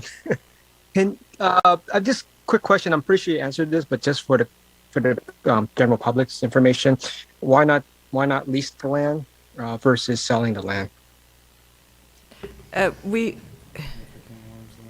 It doesn't work for the financing for the developer on the project. It's not leasable for the way it's been proposed. It's a very small portion of the larger corner. You'd have to break up a project. You can't put one project on two different, one leased and one not leased. Right. Okay, so we have a motion and we have a second, and we'll have a roll call vote, please. I just want to be clear, does the motion take into the account of the amendment that's required in order to have the monument replaced as part of the agreement? The motion is as written on the resolution. Correct. Mayor, if I may, I do believe, and I think our city attorney is on the phone and the applicant is here. I mean, if it's a desire of the council to write that in as a condition of the sale, that they will participate in the design and construction of a new monument sign, I think that that's reasonable. I think that goes to what the vice mayor's concern is that what is the obligation that this will be pursued and be faithfully implemented. Okay, you made the motion. Would you like the friendly amendment to that? Sure. Would you like, you said, No, you oh, I seconded did. it. And I'm throwing it out there for discussion, I'm not making a motion. I think it's a discussion. No, I mean, the vice mayor is, it's made, it's done. I'm sorry, Mayor, what did you? You said yes, right? I said yes. So, but Joan's got to come up with some language really quick. Yeah, I'm sorry. I'm really having a hard time hearing. So what we want to do is condition. We certainly can add language to this resolution, and we can condition the sale upon the developer working with the city to include a monument in this area, in accordance with the design that's approved by the city. I'm looking at the applicant. Does that work? That works.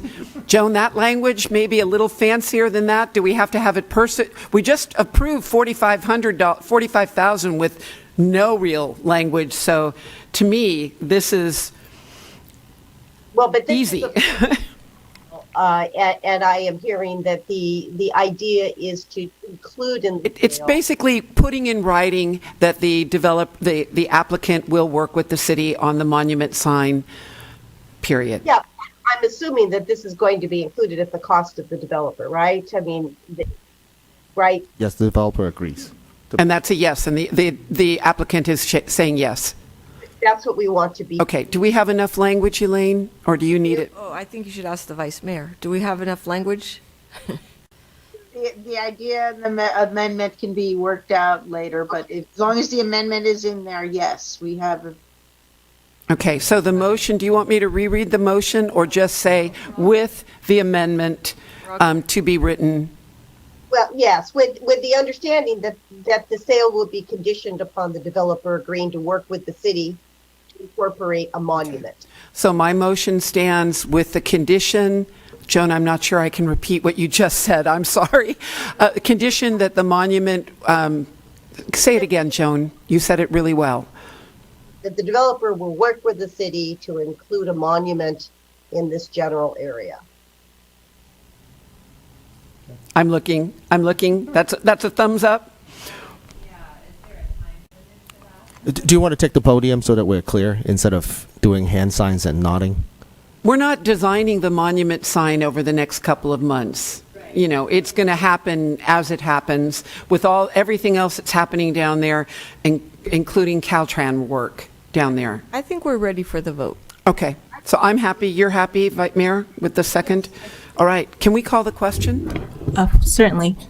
Councilmember Snyder? Aye. Councilmember Holliburg? Aye. Councilmember Fung? Aye. Vice Mayor Pappen? Yes. Mayor Leva? Aye. All right. New business item number 12, passed with amendment to have the developer work with the city to develop a new city monument sign. Thank you. On to item number 13, last item on new business, and that's a resolution authorizing the city manager to execute grant of right-of-way and public road easement with the Bay Area Rapid Transit District, BART, for Harriet Tubman Way and portion of Elevated Way, and also to accept a grant of right-of-way and public road easement from Millbrae Adrian Science Park LLC for a portion of Elevate Way. Mayor, I'm so sorry, I forgot to include the vote in the last vote. So on new item, new business item number 12 is passed by 5-0. You didn't forget. I didn't let you. Thank you. Okay, Harry, ready? Yeah, I'm ready. So the next item is related to the project immediately adjacent to the Alexandria project, the Longfellow Life Science Building. And just to remind everyone, this is a rendering from the project approvals of that proposed building, and it's located at the site of the current, but soon to be former, because I believe it's going to be demolished here in the next couple weeks, Millbrae Self-Storage Facility. So Harriet Tubman Way is shown here in green. It's actually labeled road there, but that's wrong. It's the former South Station Road, is what it was known as for years. The right-of-way for this road was purchased by BART when the station was extended down to Millbrae, and since the late 1990s, it's remained within BART ownership. This is an enlargement of that area. It's slightly different orientation. The north is to the left. The BART station is to the left. Millbrae Avenue is on the left side as well. What's shown in gold there is that existing BART-owned property that housed South Station Road. Formerly, you can see the road underneath through the screening and the existing self-storage building there in this slide. So in 2016, when the amended Millbrae Station Area Specific Plan was approved, it contemplated a new road, essentially an extension of South Station Road, straightening it out to connect due south to Adrian. And it's a more direct connection. Obviously, it's something that from a circulation standpoint was desired. Its location is essentially immediately adjacent to the BART tracks. So this is, again, that enlargement showing here in green where that new roadway connection would be relative to the proposed Longfellow's new building as well as the existing BART-owned property. So the new direct roadway connection created an opportunity to enhance access in and around the vicinity, including enhanced fire and emergency vehicle access around the entire proposed project perimeter, vehicle circulation completely around the building as well with a designated passenger drop-off and pickup area, a new two-way cycle track which is shown on Harriet Tubman Way on the top of the drawing, and then wrapping around the left side of the drawing, connecting into the BART station.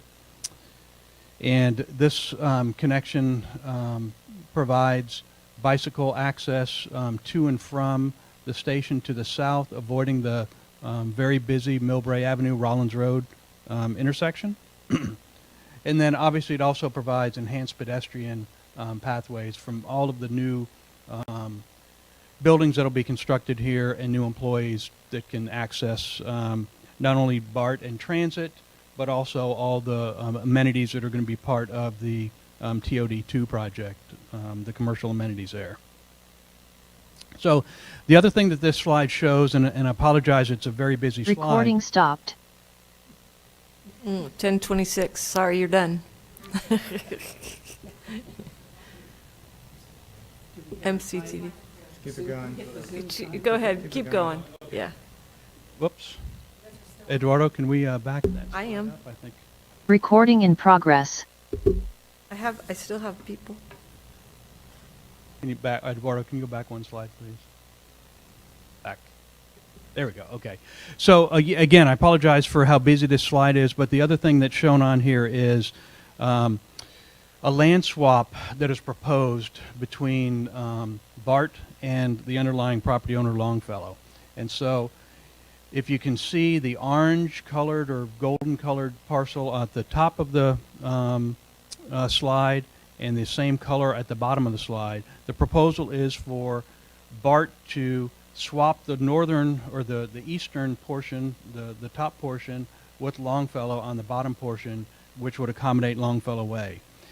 And the reason for this land swap is that a direct purchase of the property between BART and Longfellow is not feasible for several different reasons. And the primary reason is that BART originally purchased the property for South Station Road, currently Harriet Tubman Road, as part of the BART extension using Federal Transit Agency funding, FTA it's known as. And the federal rules require that FTA be compensated for any land that is sold, as well as they're not allowed to lose any function of the property. So FTA also, sale of property through the FTA is a very lengthy process with all the federal rules involved, and it would have also delayed significantly the approval and construction of this project. So BART approached FTA about doing this land swap. FTA was amenable to it and actually agreed to it. About 4 months ago, they gave their approval to it. And so at the end of the day, what will happen is this land swap will occur between BART and Longfellow. Longfellow will be able to shift their property lines a little bit further to the east, okay, which this next slide probably illustrates it a little bit better. And then they will be able to dedicate back to the city the right-of-way for both Elevate Way and the reconfigured Harriet Tubman Way that will accommodate those circulation elements that I showed on that earlier slide. So upon completion of the land transfers, a lot line adjustment will be done that will essentially reconfigure it as shown here for these parcels in green. And these resultant parcels will be dedicated to the city as irrevocable right-of-way for roadway and utility purposes. And then upon completion of all of these transactions and the recordation of the easements that are before you tonight, the entirety of both Harriet Tubman and Elevate Way south of Millbrae Avenue will be under city control, including all of the underground infrastructure, water lines, sewer lines, and storm drain lines. So the other thing to remember is that both the reconstructed Harriet Tubman Way as well as Elevate Way and the utilities will be constructed by either Longfellow or Alexandria, depending on which roadway we're talking about, as part of their projects. So that is the end of my presentation, and the recommended action again is to approve the two resolutions for the grants of right-of-way and public roadway easements for the two roadways. Any questions, council? Yeah. Harry, well done. I know I've been hard on staff tonight, and I appreciate the one-on-ones with this. I will also say, as sadly the chair of CCAG BPAC this year, this is the only way we're going to get any bike pedestrian areas built in Millbrae, and I couldn't be more excited that we're going to have better circulation in here, so well done.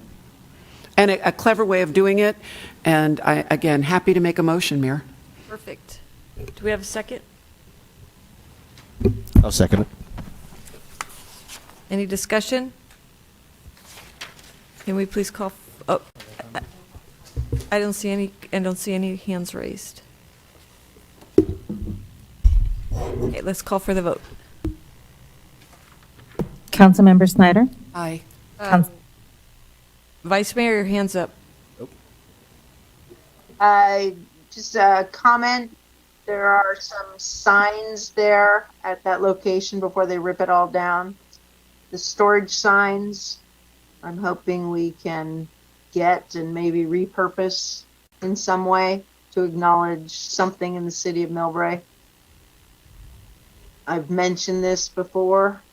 It's not a part of this motion, so I can't discuss it further here, but I'm going on the record with it. Yeah, so the Vice Mayor did mention it to me. We have talked to Longfellow. Mr. Burrows is well aware that we'd like to save those signs at the request of the Vice Mayor, and so they will be doing that. And where are we storing these signs? Haven't figured that out yet. Probably our triangular portion of the courtyard. Gina's garage. If I can get rid of that Millbrae camera stuff, there'll be room in my garage. I don't think your mic is on. Okay, let's continue, please. All right. Councilmember Halliburton? Aye. Councilmember Fung? Aye. Vice Mayor Pappen? Yes. Mayor Oliva? Yes. New business number 13 passed by a vote of 5-0. Thank you very much. So that concludes our regular city council meeting. We're going to pass on the council comments tonight, and we're going to adjourn and go into closed session. Oh, I'm so sorry. Can you, council? So, Mayor, you and the council before have. We adjourn, before we officially adjourn, the council meeting is going to be closed in memory of the town of Colma's retired Vice Mayor, Ray Gonzalez.